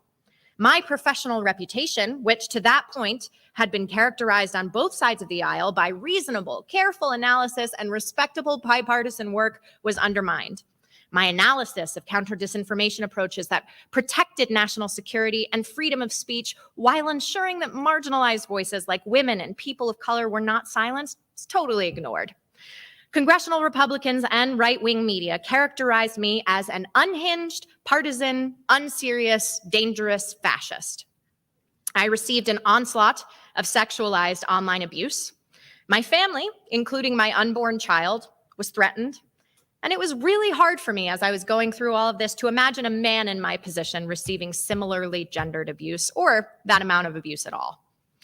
Within weeks, the department made the decision to pause the board's activities. I made the subsequent decision to leave an organization and an administration that had no longer seemed willing or able to stand up to industrial strength lies. During my time at DHS, I was bound by the department's communications policy, unable to speak up for myself in my past work as I was being personally defamed and subject to the very disinformation I had spent my career attempting to fight. It felt like being buried alive. The depictions of me with which many Americans became familiar, of me as an evil big sister, which they put on the cover of the New York Post, and Biden's all-powerful disinformation czar, bore no resemblance to reality, in which I was one of thousands of non-Senate confirmed political appointees with little decision-making power. But the false narratives in the campaign against me were representative of a larger phenomenon within American politics. Members of Congress, pundits, and anonymous internet trolls all gleefully projected their own false depictions of me and the job I was hired to do. They leveraged this fear not only to try and score political points against the non-existent ministry, but, as some explicitly admitted, to try and run me out of public life entirely, seething with misplaced vengeance for my having accepted a job in my area of expertise, rabid with the thrilling prospect of ruining a young woman for political sport from their keyboards. I'm glad to say they have not succeeded. Even more disheartening was how few Americans cared to look behind the curtain. That is, to actually examine the public record about the claims against me or the board. In the TLDR culture of the internet, and for our older audience members, that means too long, didn't read. They did not wait for more authoritative information before drawing these sensationalist conclusions. They didn't want to know more. Their trusted sources told them the only information that mattered. I was the enemy. The campaign against me is endemic to the modern internet. It's an experience that, especially for women with the temerity to express themselves online, it's all too common. And unless we build a better online experience, it's women around the world who will be silenced. Republican members of Congress actively defamed me, as I said, and painted me as mentally unstable, all but encouraging their constituents to harass me on and offline. They used my online presence, one that was fun and authentic, sharing my hobbies like musical theater, in addition to my academic research, to paint me as unserious, silly, a little girl, or worse, a power-hungry, overly sexual woman. Congresswoman Lauren Boebert of Colorado made a speech on the floor of the House of Representatives in which she blew up an unflattering image of my face and captioned it with a quote from a raunchy song I had once performed at a musical theater cabaret night 8 years ago. The quote was presented as if the words were attributable to me, not the character I was portraying. And she said incredulously, "Do these sound like the words of a public servant to you?" Awash with fake incredulity. She then sent a fundraising email based on that speech and defamation, and also the tacit premise that she doesn't understand how songs work. At this writing, I continue to receive unsolicited messages about that video. Boebert's followers choose to believe that it represents my career motivations rather than a one-time performance. And the Senate was also involved in this feeding frenzy. It's meant to be a serious, deliberative body, but Senator John Kennedy told Fox News, "I'm sure that Jesus loves her, but everyone else on Capitol Hill thinks she's bizarre." Thank you, Senator Kennedy. The congressional attacks I faced were bolstered by right-wing media. Pundits openly criticized my age, my pregnancy, and my intellect. Every single time I was featured on Fox News, I would receive a string of content like the following, pulled from real tweets, emails, and direct messages. "I can't wait for the open violence phase of this war to kick off. Just want her dead. Nina Jankowicz is perpetuating lies and treason, and she will pay the price. You and your effing family should be sent to Russia to be killed." And there's a few others that I won't repeat because they've got a lot of curse words in them, and most of you are young. Men criticized my breasts, my chin, my nose. They enlarged pictures of my face to highlight imperfections on my skin, common and unavoidable during pregnancy. They commented on my pregnancy weight gain. They said I appeared to be transgender. They wondered how anyone would ever want to impregnate me. They told me my eggs were all dried up. And they told me in graphic terms that I was President Biden's whore. The US government did not know how to deal with this disinformation campaign against its efforts or the harassment campaign against me. Instead of mounting a response to falsehoods and hate speech, DHS and the administration essentially rolled over. They issued a mealy-mouthed fact sheet and they sent the secretary and the White House spokesperson on the defensive, but only days after this onslaught started. Later, DHS kowtowed to the unfounded criticism, put the board on pause, and launched a, quote, review of its mission. The department announced this summer that after review, it concluded there was, quote, no need for a disinformation governance board. I believe the opposite is true, that the department and the administration writ large have demonstrated they have learned little from both our allies in Central and Eastern Europe and the havoc that disinformation has wrought on our country over the past 6 years. If I'm being entirely honest, it's really difficult to remain optimistic that this battle can be won after what I've experienced. Our own countrymen and women have embraced the tactics of our adversaries for profit and for power. Senator Frank Church himself called out such behavior upon completion of his investigation into the CIA. Quote, "The United States must not adopt the tactics of the enemy. Means are important as ends. Crisis makes it tempting to ignore the wise restraints that make men free. But each time we do so, each time the means we are using are wrong, our inner strength, the strength which makes us free, is lessened." The same, of course, can be said of the nascent efforts to counter disinformation through the removal of speech, the very thing my detractors accused me of being in favor of. I have never condoned such efforts. The countries that have long dealt with disinformation have learned that this is ineffective. They know that we can't hermetically seal our information environment to counter disinformation. Instead, they've invested in building up their citizens' resilience and filling in the fissures that allow disinformation to flourish in the first place. In Estonia, the government has invested in Russian language media and educational opportunities to help inoculate Russians, ethnic Russians, against disinformation. They have long been targeted by the Kremlin's lies since the country's independence. Civil society organizations there have focused on building bridges between ethnic Estonians and ethnic Russians in order to reduce polarization. In the Republic of Georgia, where 20% of the country is illegally occupied by Russia, a civil society organization is training influencers, comedians, musicians, actors on how to spot disinformation and why it matters. Then they send them to their hometowns to do performances that include creative material that reflects their training. That's infotainment, if you will. In Poland, a country that's well aware of the national security threat that Russia poses, civil servants and people who are voters alike are learning why they're targets of disinformation and how to counter it in their work. And in Ukraine before the war, secondary schools and libraries were offering training on media and digital literacy, as well as emotional manipulation to students and voting age adults. I don't kid myself. Education and awareness alone cannot win the information war or even reduce the amount of attacks that people like me receive.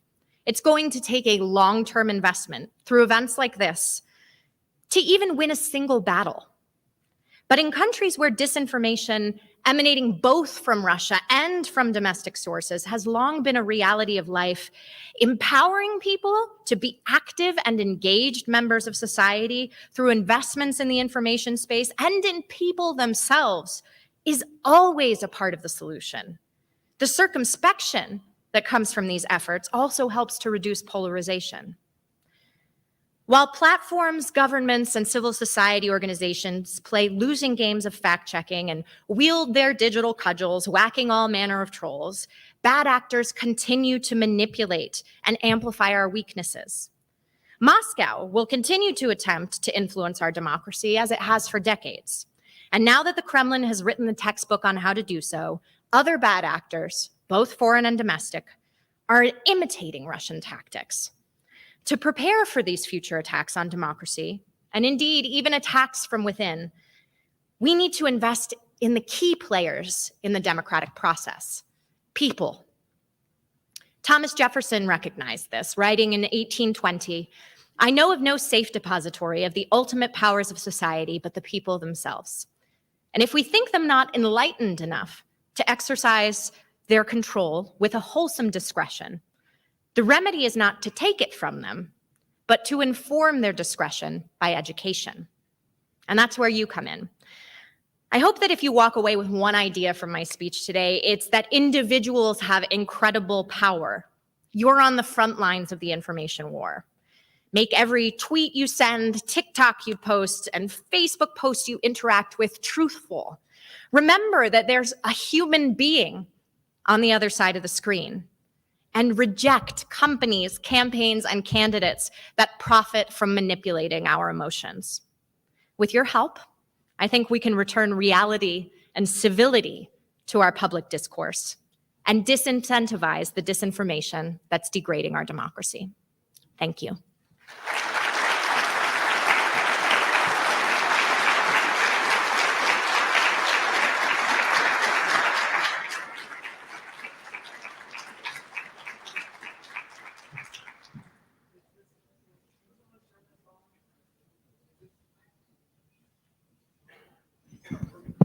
There you go.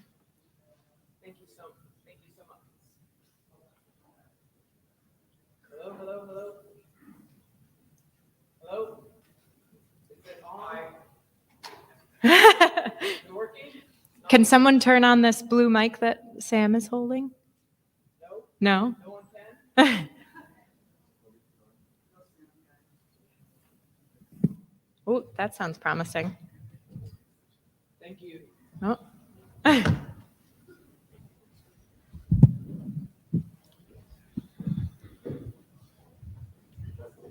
Hello?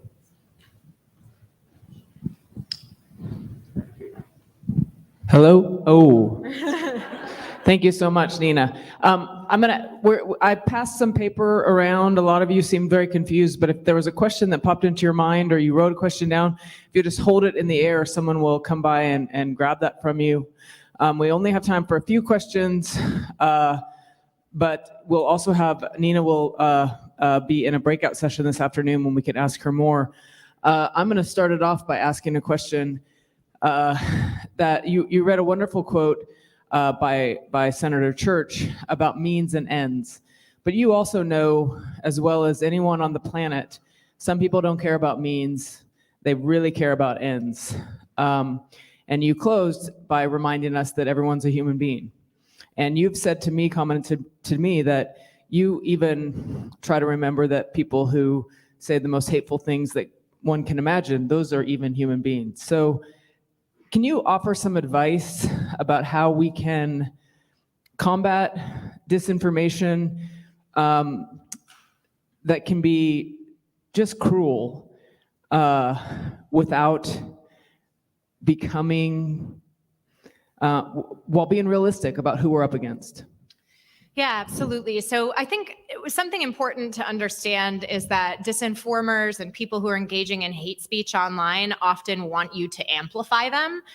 So often we'll see somebody, probably a lot of the young people in the room aren't on Twitter, but on Twitter especially, people will retweet something that they think is ridiculous and they'll be like, this sucks. And that's not super helpful because what it does is amplify the disinformation or the hate speech. So when I get that stuff, I take a screenshot of it and I will comment on it, but I don't retweet it because that feeds into the algorithm and that like amplifies things even more. I also do give people the benefit of the doubt sometimes. If I feel like they're coming at it from, a place of good faith, I'll reply to them. And if they prove that they're not coming at it from a place of good faith, I do not hesitate to mute and block people. I've actually blocked thousands of people on Twitter because frankly, if they're going to call me names, I don't really want to see that. And I don't want to interact with that. And that's not about free speech or civil discourse, right? That's trying to push me out of the public sphere. So be nice to people, hold your ground, but also don't amplify the bad stuff. We don't need to engage with that. We don't need to give it oxygen. And I think that's the most important thing. On an individual level, when we're not talking about the online space, I've had some success in engaging with people and asking them why they believe what they do. So one of the people who was sending me abuse on Facebook Messenger during the whole DHS debacle, I looked at his profile. He was a granddad. He was a veteran like my father. He loved football. My brother is a high school football coach. And so I sent him a message kind of as an experiment. And I said, hey, just so you know, like actually we've got a lot in common. I'm about to have a baby for the first time. I see you're a granddad. My dad served in Vietnam. My brother is a high school football coach, and I spent my youth going to every Friday night football game throughout his football career and blah, blah, blah. And he actually apologized to me. Now, I don't have time to do that with every one of the hundreds of thousands of trolls that have engaged with me. And some of them, that's useless. Some of them are just all too happy, as I said, to try to destroy my life. But just remember, especially as we head toward the Thanksgiving season, and we have our relatives at the Thanksgiving table, that there are reasons people believe things. And if you just engage in conversation and try to find common ground, sometimes it can be effective. So given your experience, what do you suggest the federal government should do to combat disinformation? Should it even be something the federal government gets involved in, or should the social media companies be the ones who respond? I think that is a yes, both answer.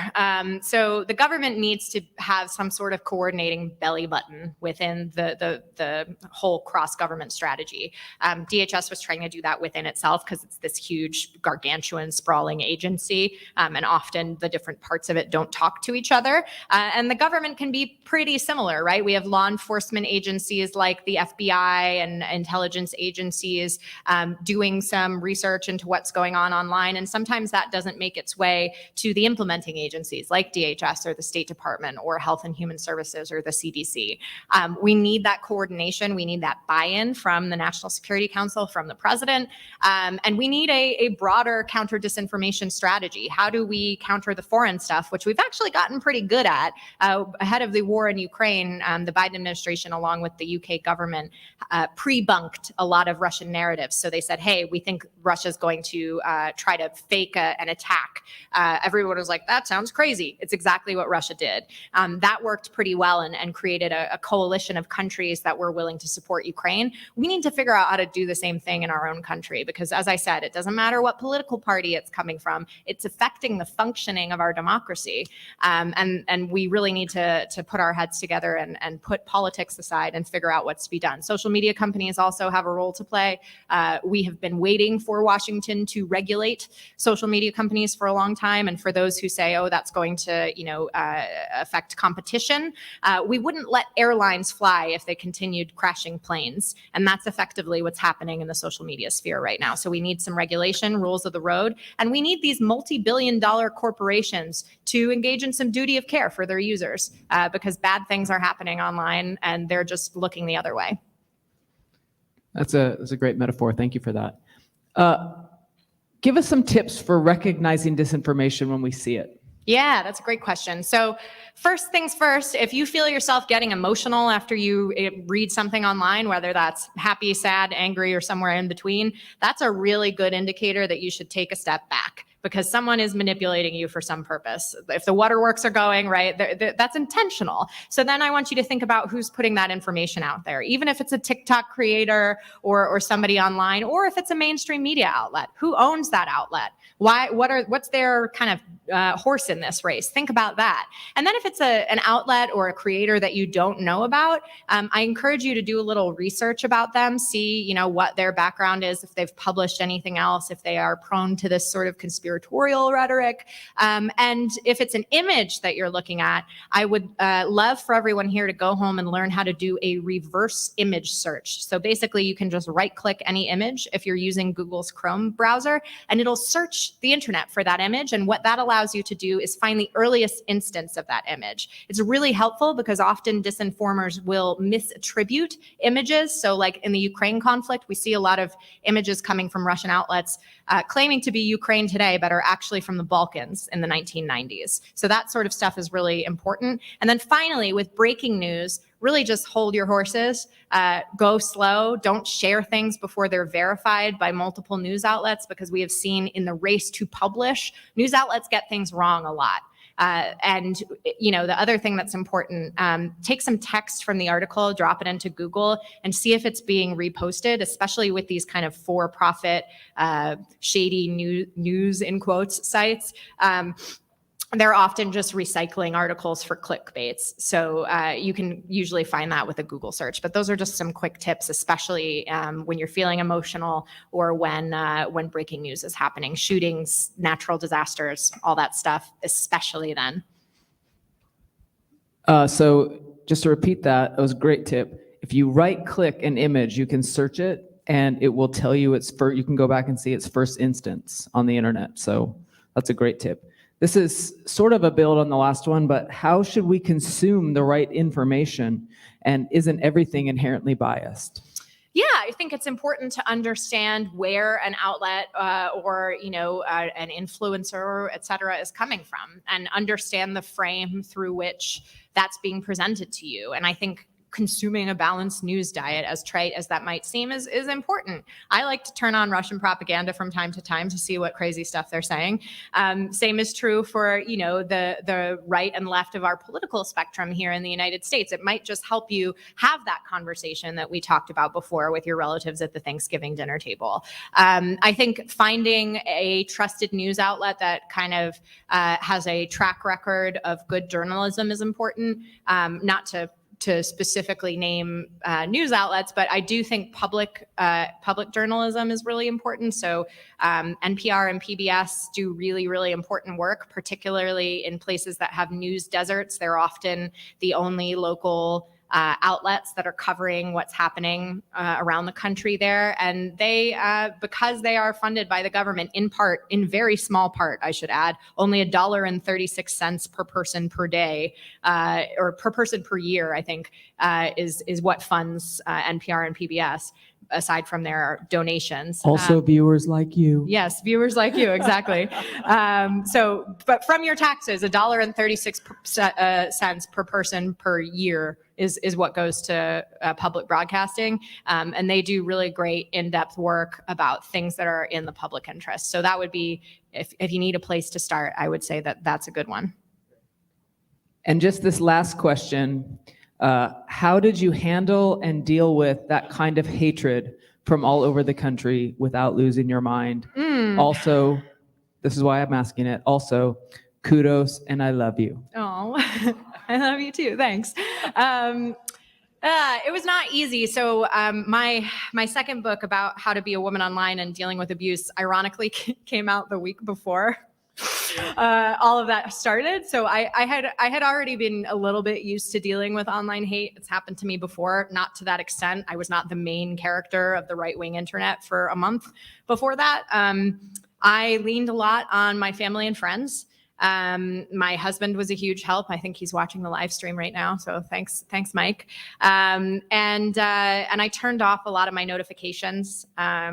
I tried to do fun things and sleep a lot, but it was hard because I felt like I was fighting for my very existence and fighting for, frankly, the thing that I don't do this because it makes me money. I do it because I believe it's important. And I was going into public service because I believed I could make a difference. And so to see that, absolutely weaponized to the detriment of our national security and to the detriment of American political discourse was really sad for me. So I just had to disengage for a while. And now I think I'm going through kind of the stages of grief. I'm making fun of it a lot. It's not funny, but I also know that the more I'm out here, especially in front of young women, I'm making sure that we're holding that space for all of you to come next. So please use your voices and don't be afraid to continue speaking up.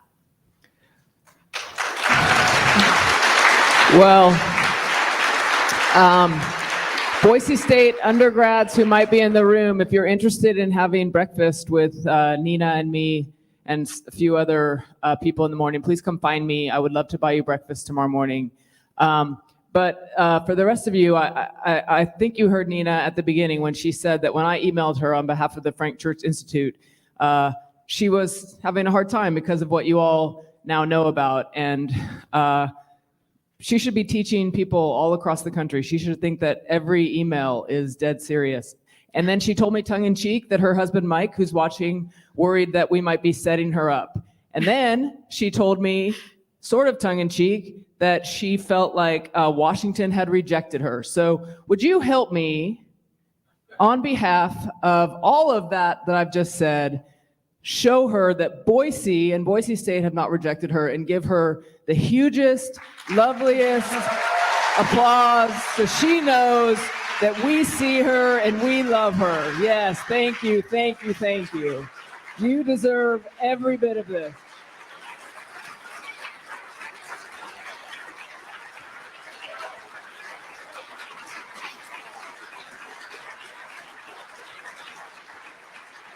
Thank you. All right, thank you so much. That was amazing. We are going to now invite up our second panel. So second panelist and moderator Dean Boss, please come to the stage. I did want to say to the audience that Boise State was able to fit one more table into the luncheon. So I have 7 seats available at the luncheon. If you tried to buy a seat and were unable to, come see me at the back, or you can register at the luncheon, which will be in Hatch. So thank you.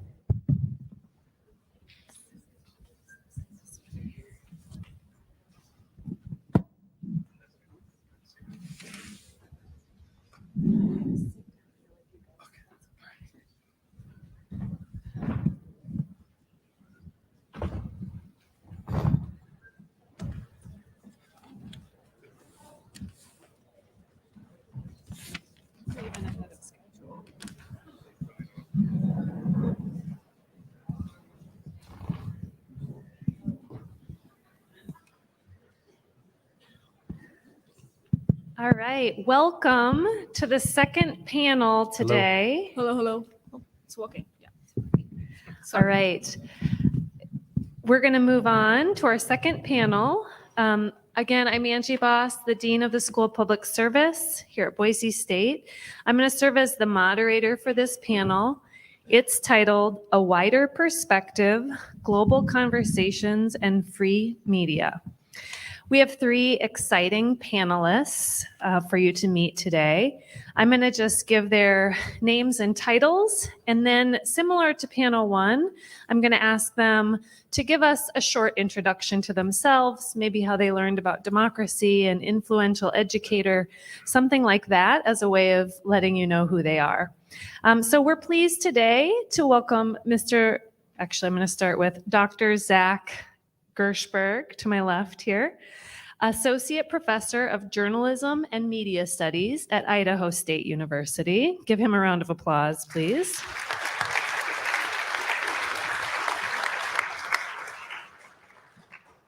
Next, Mr. Luke Wenz, Deputy National Outreach Director at the U.S. Global Leadership Coalition.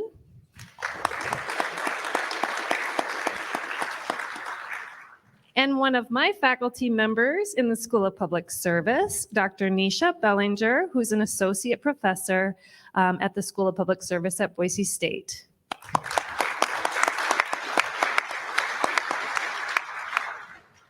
And so, Dr. Gershberg, if you would start us with introductions.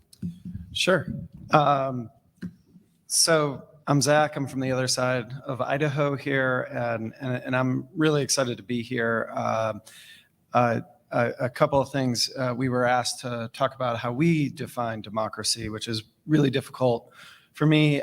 Since this year, I have a book out called The Paradox of Democracy, that it's an elusive, frustrating thing. And so I do believe that, but I also think it's really important to look at democracy, that it's not always about just elections. It's not always about institutions or the norms that we trust. And sometimes with democracy, it's not always synonymous with the vision of, say, liberal democracy that certainly Senator Church wanted, but it needs to be defended, and it has different forms. But the one thing democracy does provide is the opportunity for free expression, number one, and number two, the ability to hold sources of power accountable, and whether that's corruption or authoritarianism.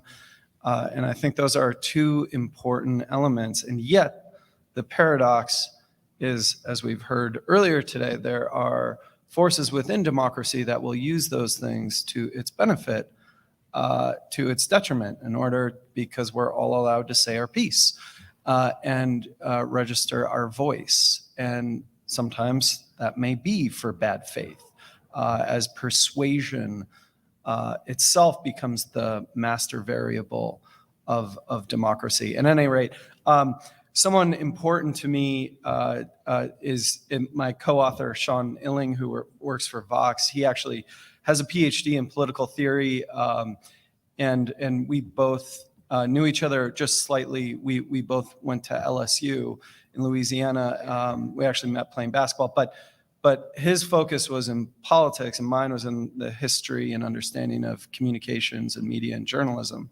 And we sort of joined forces, and by the end of it, I became really interested, more interested in the political theory, and all he wants to do is talk about the media. So it's kind of funny how that has played out over the last decade. Thank you.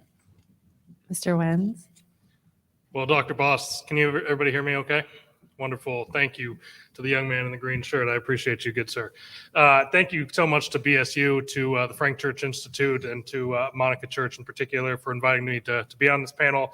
My name is Luke Wenz. I'm the Deputy National Outreach Director for the U.S. Global Leadership Coalition. We advocate on behalf of America's development and diplomacy programs around the country, or around the world, which I'll get into more here in a moment. But first, I just want to say a bit of a background on me. I've spent my career working in foreign policy and in the political arena. So first, I've lived and worked in the Middle East. Actually, I leave here on a red eye tonight to Cairo, where I'll be doing work in Egypt. And I've spent time on refugee camps. My area of expertise is in religious philosophy, which is what I was doing in the Middle East the first time, was researching religious radicalism.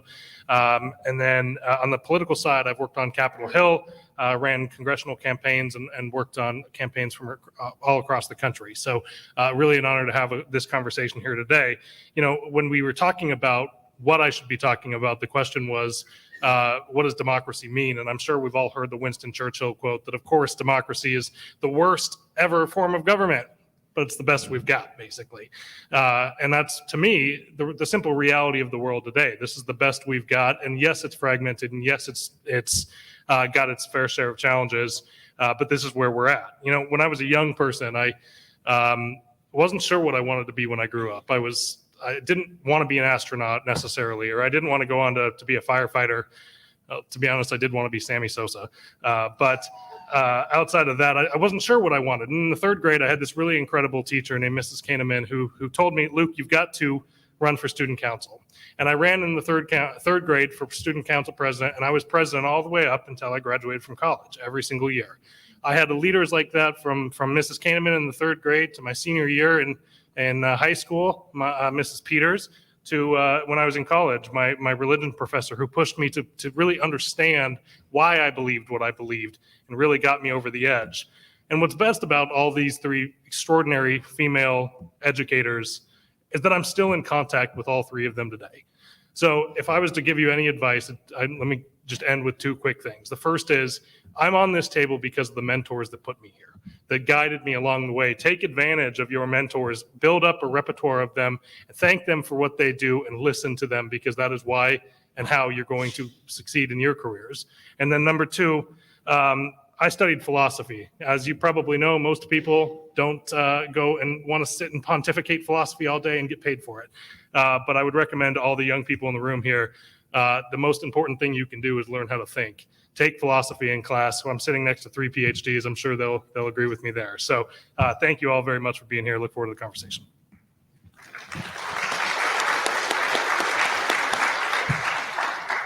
Thank you, Dean Boss, for the introduction, and I'd like to welcome my fellow panelists here today. I'm Nisha Bellinger.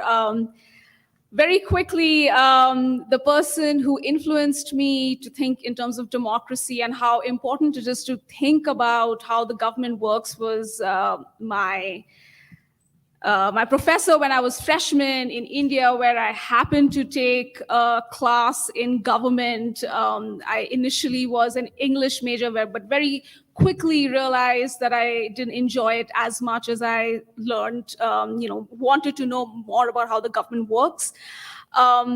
How do I look at democracy? I just wanted to echo things that have been shared already. Democracy should be more than elections. North Korea has elections for their local government offices, not free and fair. Iran has elections, not free and fair.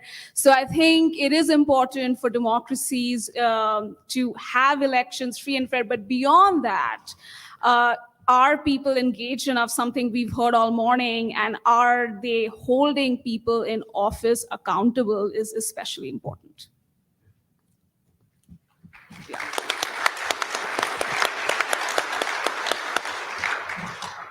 Great. So today, this panel is focusing specifically on a lot on the media, and we're going to talk first about political participation. So a lot of folks have argued that the media, the social media and the internet can be this kind of place for democracy to happen, right? A way to connect people and engage them in democracy. And this morning's panel, we heard a lot about that, arguing that political participation, grassroots organizing, this is all a really positive thing. But let's dig into that a little more with our panelists about specifically in the media environment that we're in now, this kind of modern media age. Is that still true? How does participation look in that? In that environment? Is it good for everyone? And again, both in the US and abroad, our panelists will comment on each. We're going to start with Dr. Bellinger on this question. Thank you. So when I think of social media, let me address it from the perspective of, social media in particular. It certainly engages people a lot more, so we can think about the pro-democracy protests in Hong Kong, trying to wrestle out of China's influence. We can think about the protests happening right now in Iran, where women are seeking more equality. We can think about similar protests happening around the world, where people are protesting in a non-violent way for a larger public good. So that is a good way when we think about having people be more engaged. However, intention matters. So it becomes especially problematic where government officials or groups within societies are instigating violence, especially towards minorities. And a good example of that would be during the pandemic in India, for instance, there was specific social media groups very active in WhatsApp, calling out the Muslim community in particular, saying that they were undermining the steps the government of India was taking to address the pandemic. So in those instances, yes, people are very engaged, but that is creating more sort of violence within society, which then becomes problematic. Great. Mr. Wenz? Sure. Well, I couldn't agree with you more. Let me answer this in two different ways, both on the domestic side and internationally. I think first on the internet, on the domestic side, the problem with the way that our media is set up now is you can completely be indoctrinated by your own perspective. Let's say I'm a Republican and I only want to hear things that I want to hear. I can basically put myself in a bubble and only get angrier and angrier and angrier by by watching a combination of Fox News, going on Twitter, and only following the people that are going to agree with me and make me angrier. So, of course, political participation is a good thing at the domestic front.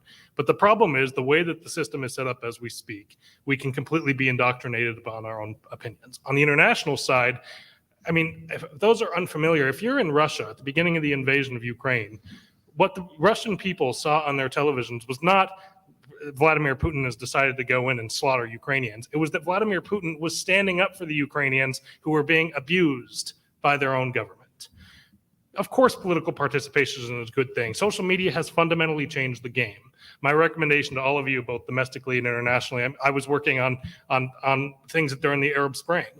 For those who are unfamiliar, it's when there was this massive uprising, really driven by social media throughout the Arab world. But my recommendation to all of you is to recognize that your perspective is not the only perspective. As Ms. Jankowicz said earlier, there are people on the other side of your screen who differ, disagree, and they have a valid opinion. And my recommendation is if you're a Democrat and you spend most of your time watching MSNBC and CNN, try the other side once in a while and vice versa. So when it comes to the media's portrayals of government and politics, you often hear folks making claims about bias. Okay, and this comes nicely off of the other talks we've heard today. Interestingly, this happens in government and politics more than it might in other domains. So how many of you have ever been worried about a sportscaster who has a certain team that they favor? But we don't necessarily call that bias. So today we're going to look at the question of how and to what extent does media bias affect our understanding of democracy? And we're going to start with our Doctor of Journalism and Media Studies. Thank you. So, I mean, first, it's very healthy to be skeptical of sources of information and news. Like, I mean, that's, I think, vital, just as well as being skeptical of our elected representatives, because as citizens in a democracy, we're allowed to do that. And ideally, we should do that. But if democracy does stand for anything, it is not only to be able to express oneself, but it's also to expose, challenge, and hold those in positions of authority, whether in government or outside of government, accountable, and to avoid corruption. I mean, these are all things that the Athenians knew very well 2,000 years ago with terms like oligarchy and other elements. And so what we often see is allegations of bias and fake news, not just in this country, but globally, are used against journalists, and it's very clear what's going on, and it's often as a way to conceal information as well as to avoid accountability, and whether that's and we've seen as one of the consequences of the Ukraine war, even though there was just a little bit of independent media in Russia, that has basically been snuffed out, as well as the right to associate and protest. And it's no wonder, I think, that the Nobel Peace Prize last year was shared by Dmitry Muratov, an editor of one of the few remaining independent news sources in Russia, which has since basically shut down, and then Maria Ressa from the Philippines, whose digital news source, Rappler, has been investigated and dealing with all sorts of things since the election of Marcos the Younger earlier this year. And then in El Salvador, Carlos Dada, the editor of El Faro, a newspaper, they've been hit with tax evasion sorts of things from the president, the crypto president, Nayib Bukele. And so wherever you're seeing, it's an ultimate tell, these sources of bias. And in media history, we talk about bias in totally different ways, not in terms of confirmation bias, but bias is often how we actually interact with media. And the biases of media are in terms of, do they make you passive? Do they make you emotional? Do we use them for longer periods of time? Or are they more ephemeral, like newspapers, where you read it and then get rid of it? And so I would encourage everyone here, when you think about the term media bias, at least, you don't think of it on a political scale, but you think about how we actually engage the technology and the content itself. Thank you. Mr. Wenz? Sure.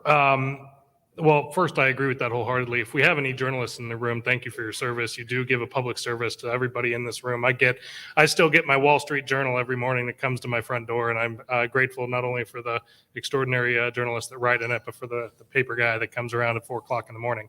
A job, luckily, I've never had to have.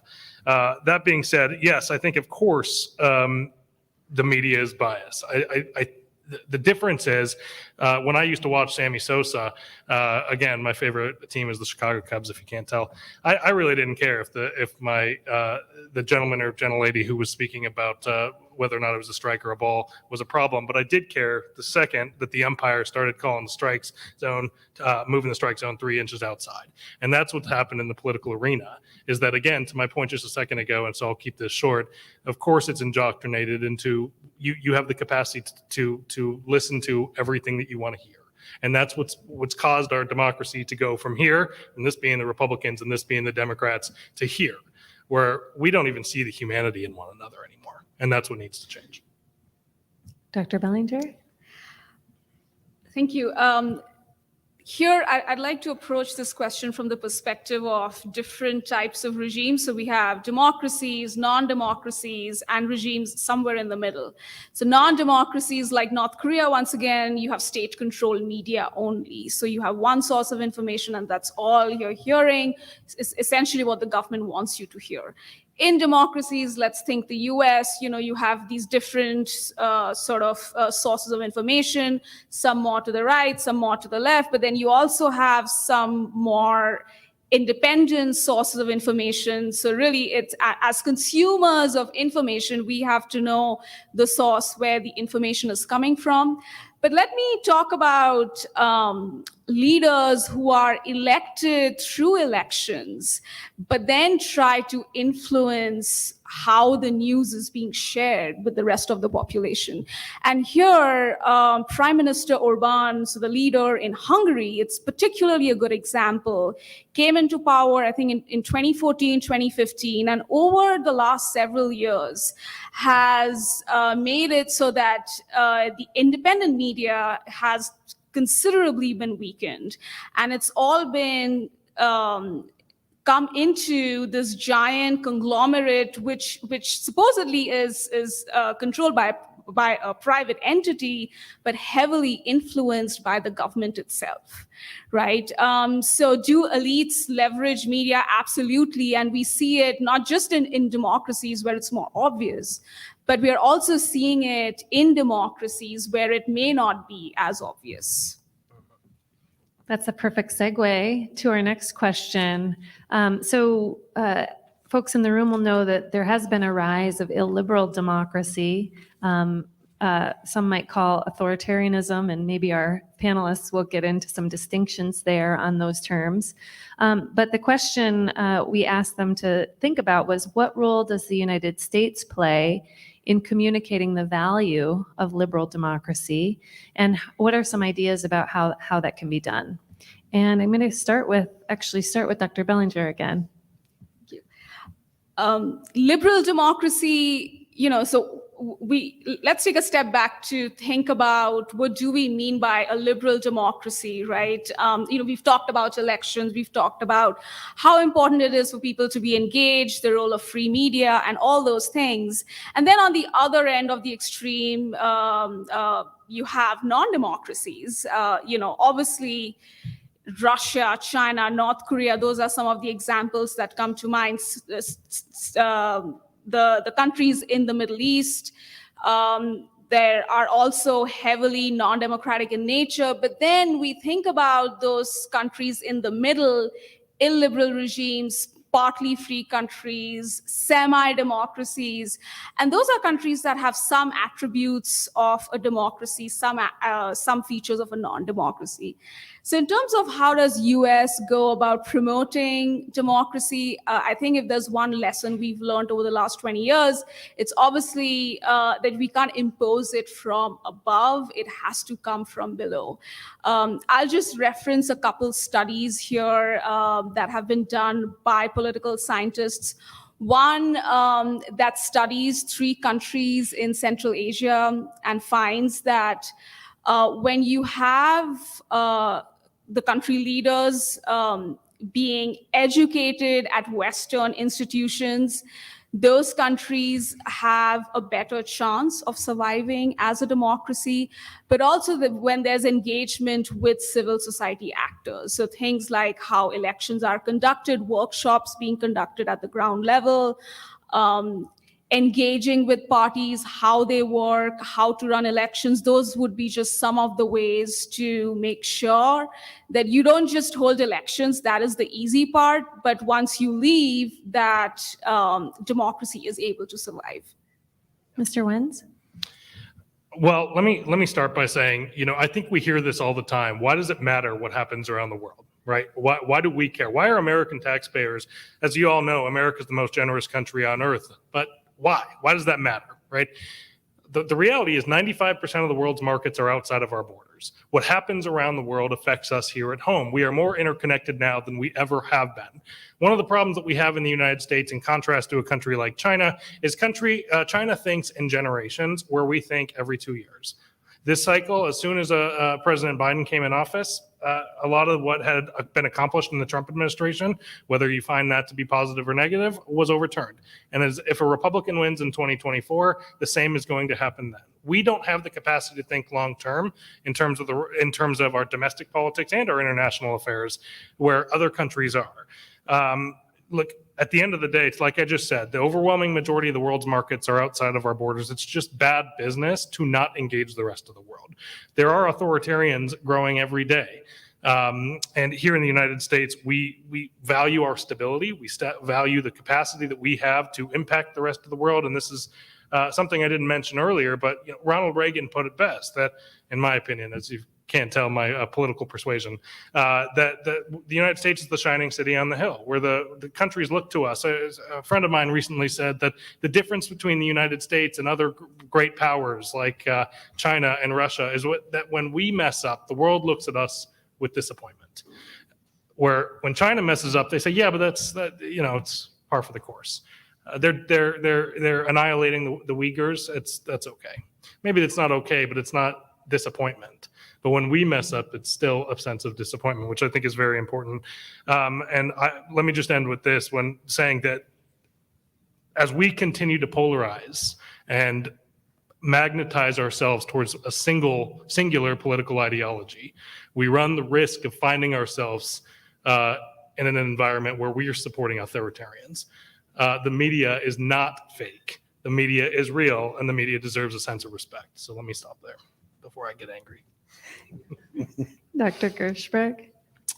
Thank you. And this is when I was first invited, and I can't thank Monica and Sam enough for having me here, especially knowing the history and sort of legacy of Senator Church, and knowing that in my book that just came out, I have a chapter about the death of liberal democracy, which is in some ways, but in some ways we refer to it as an age, the age of liberal democracy, which was sort of characterized by very much the norms that were the product of the mid to late 20th century, with a limited network, limited television networks, limited radio networks.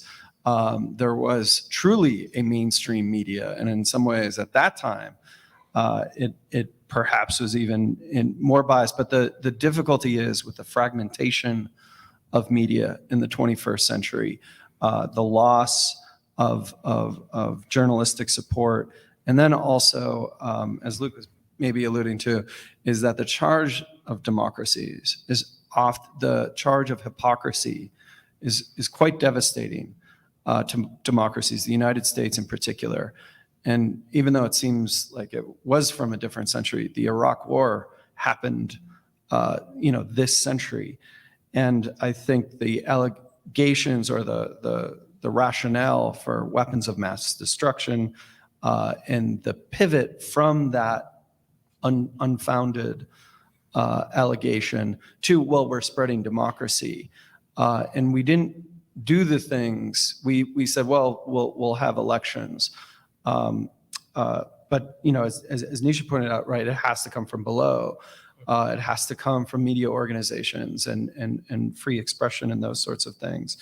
And we didn't do that. And I think that still sometimes lingers with perceptions of the U.S.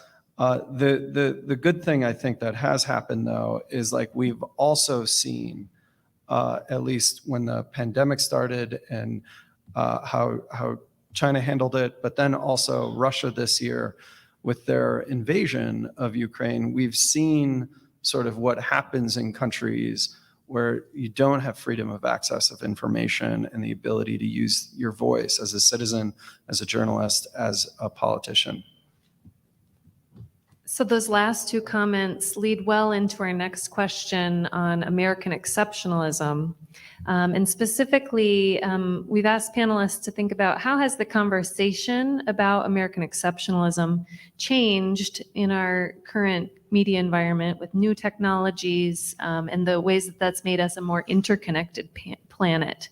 And we're going to start with Mr. Wenz. Wonderful. Well, thank you very much, Dr. Boss. Let me first start by defining American exceptionalism.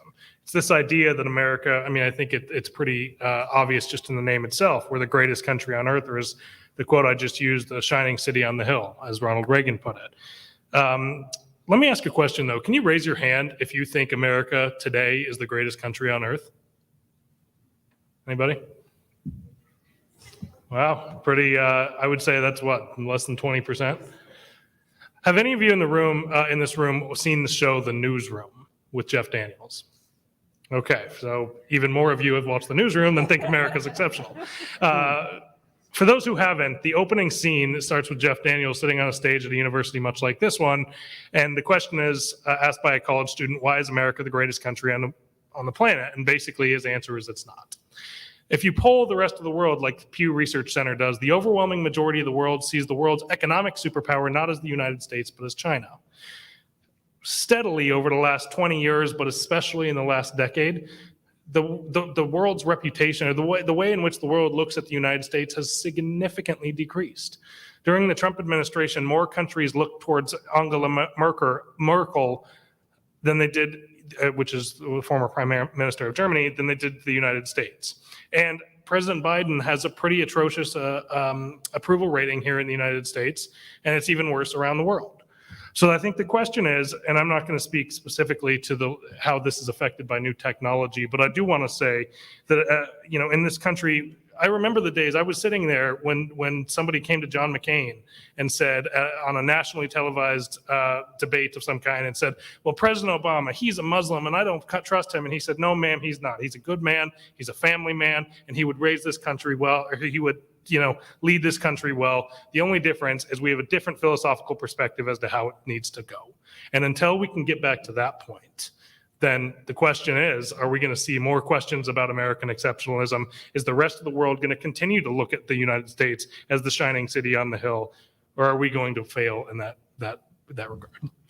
Dr. Gershberg? Thank you. So when it comes to American exceptionalism, I do think there is such a thing as American exceptionalism, but I don't necessarily see it as a comment or index of our greatness. Like in some ways, what makes America exceptional, and in some ways it was about 40 years before the Declaration of Independence, there was a trial. It was actually called Crown versus Zenger. And a newspaper in New York insulted but reported something truthful about the royal governor of New York. And they prosecuted the newspaper publisher, John Petersinger, and his lawyer, even though the prosecutor and the judge instructed the jury to convict, the colonial jury said, no, what they wrote is true. And that Governor Morris, who actually wrote the preamble to the Constitution, said this trial provided the germ of freedom. That in some ways the elements of that trial and the ability to actually have the world's longest running democracy, which I would absolutely stand by, that we now have. And I also think some of that reflect, there's different theories about this, that one of the reasons Americans embraced democracy going back to the colonies was Benjamin Franklin's work with the tribes in the Northeast, and one of the oldest running democracies was the Iroquois Confederacy, and that was sort of an idea that came out of that was recommended. Why don't you colonies get together instead of dealing with these British people across the sea, this king? So, and I think those are certain elements, that ability to exercise our voice and to support news, which can potentially, ideally, theoretically, hold power accountable, is what makes us exceptional. Dr. Bellinger? Thank you. I'd like to approach this question from two different, in terms of democracy and the economy when we think about U.S. Exceptionalism. So I'll start with the economy. Obviously, U.S. is an economic powerhouse, but we do want to acknowledge other prominent powers around the world, most notably China. So as the past administration was pulling back, China has been expanding its influence across all the other continents, investing heavily in roads, bridges, and so on. The pandemic may have put a pause on some of the things, but it remains to be seen what more China does. Brazil is in the middle of big elections right now. You have a far-right candidate, you have a far-left candidate, depending on who gets elected. Will determine what the future of the BRIC group will look like. So that includes Brazil, Russia, India, and China, sort of posing as trying to balance out the power of the US. Obviously, India is a large country in South Asia. So in terms of the economy, in this era of globalization, increasingly we are interconnected with other emerging powers as well. In terms of democracy, though, that's really a question for future leaders like yourselves to think about. Should US care that the government used to be Burma, now Myanmar, is violating human rights of its citizens? Should US care about what China is doing to people in Tibet? Ukraine is getting a lot of attention, but there are human rights violations happening around the world in places that no one talks about. When we turn on the news channel, most of the attention is going to what's happening in Ukraine. But similar things have been happening for a long time in many other parts of the world. So really, that's a question for us to think about, because if we say we want the US to be more engaged, we are also talking about, well, what should the US do? How should it do it? Will the people in this country support such action, and so on?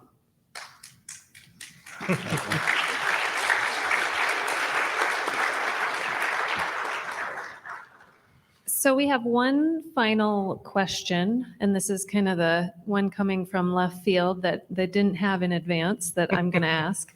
And one thing I'm hoping you'll take something away from today, a practical tip, something that you'll put to practice based on what you've learned.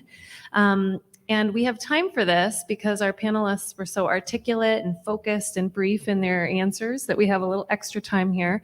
And we're going to get you to lunch early. So that's, a win for everyone.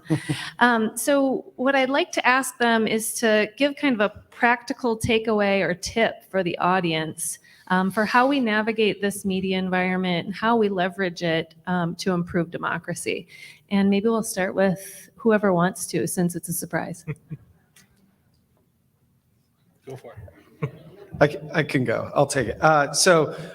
One would just be the ability, and it's increasingly difficult to do, is the ability to distinguish between news and commentary, or information and editorial. And these divisions used to be a little bit more clear, again, in the age of liberal democracy when we talk about newspapers, radio, and television.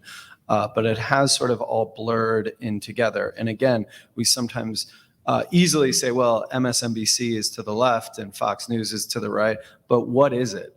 It's talking heads giving their commentary on the news of the day with a political slant. It's the same thing. The bias is the same, but it's just different. So be able to recognize when news is distinguished from commentary. And the final thing I would just say is our digital environment, as Nina spoke so eloquently about earlier. I believe it's what we're seeing is fueling, flooding, and forging. And fueling is that polarization that we've mentioned. Flooding is just sometimes it's a problem of scale. Just so many messages out there. And then forging is when you see different weird organizations sort of coming together. So be aware of is someone just trying to fuel my emotions, or are they trying to just flood the zone with more and more content to bring everything down to nothing? And are there weird alliances being forged?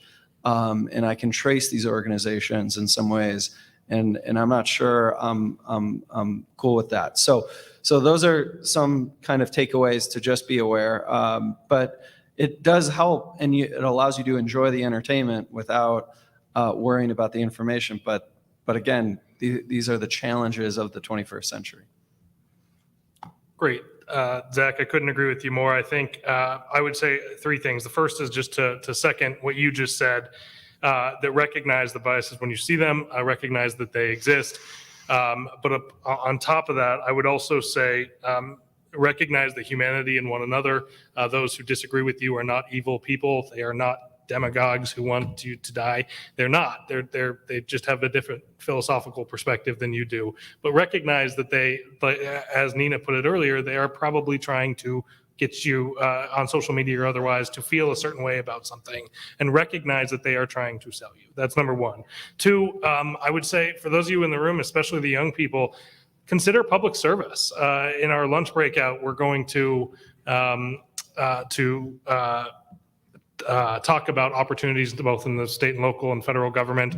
I see Gary Wensky here, who has, I won't say how many decades, Gary, but many decades of good public service to the state of Idaho, and it's great to see you, my friend. I'm a former congressional staffer. I made no money. Oh, yeah, Gary.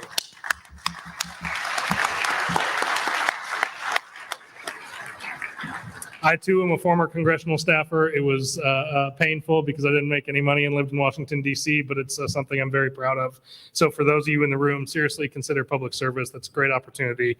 And then lastly, if you don't want to run for office, or you don't want to work for a member of Congress, or don't want to work in the foreign policy space at the State Department or what have you, just engage at the local level. You have 4 members of Congress here in Idaho. Your senior senator is likely to be either the ranking member again or the chairman of the Senate Foreign Relations Committee. You have the chairman of the Banking Committee here, and you have 2 members of the House who want to hear from you. Write them personally.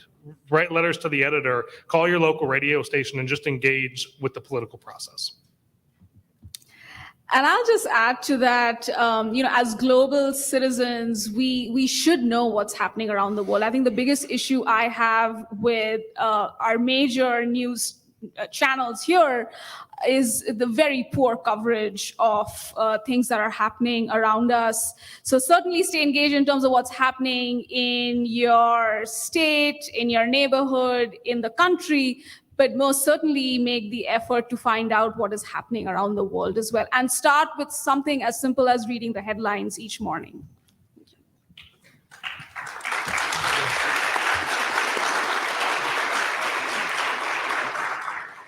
So to recap there, you heard from the experts here today to distinguish between news and editorial, recognize your bias, consider a career in public service, including the School of Public Service here at Boise State.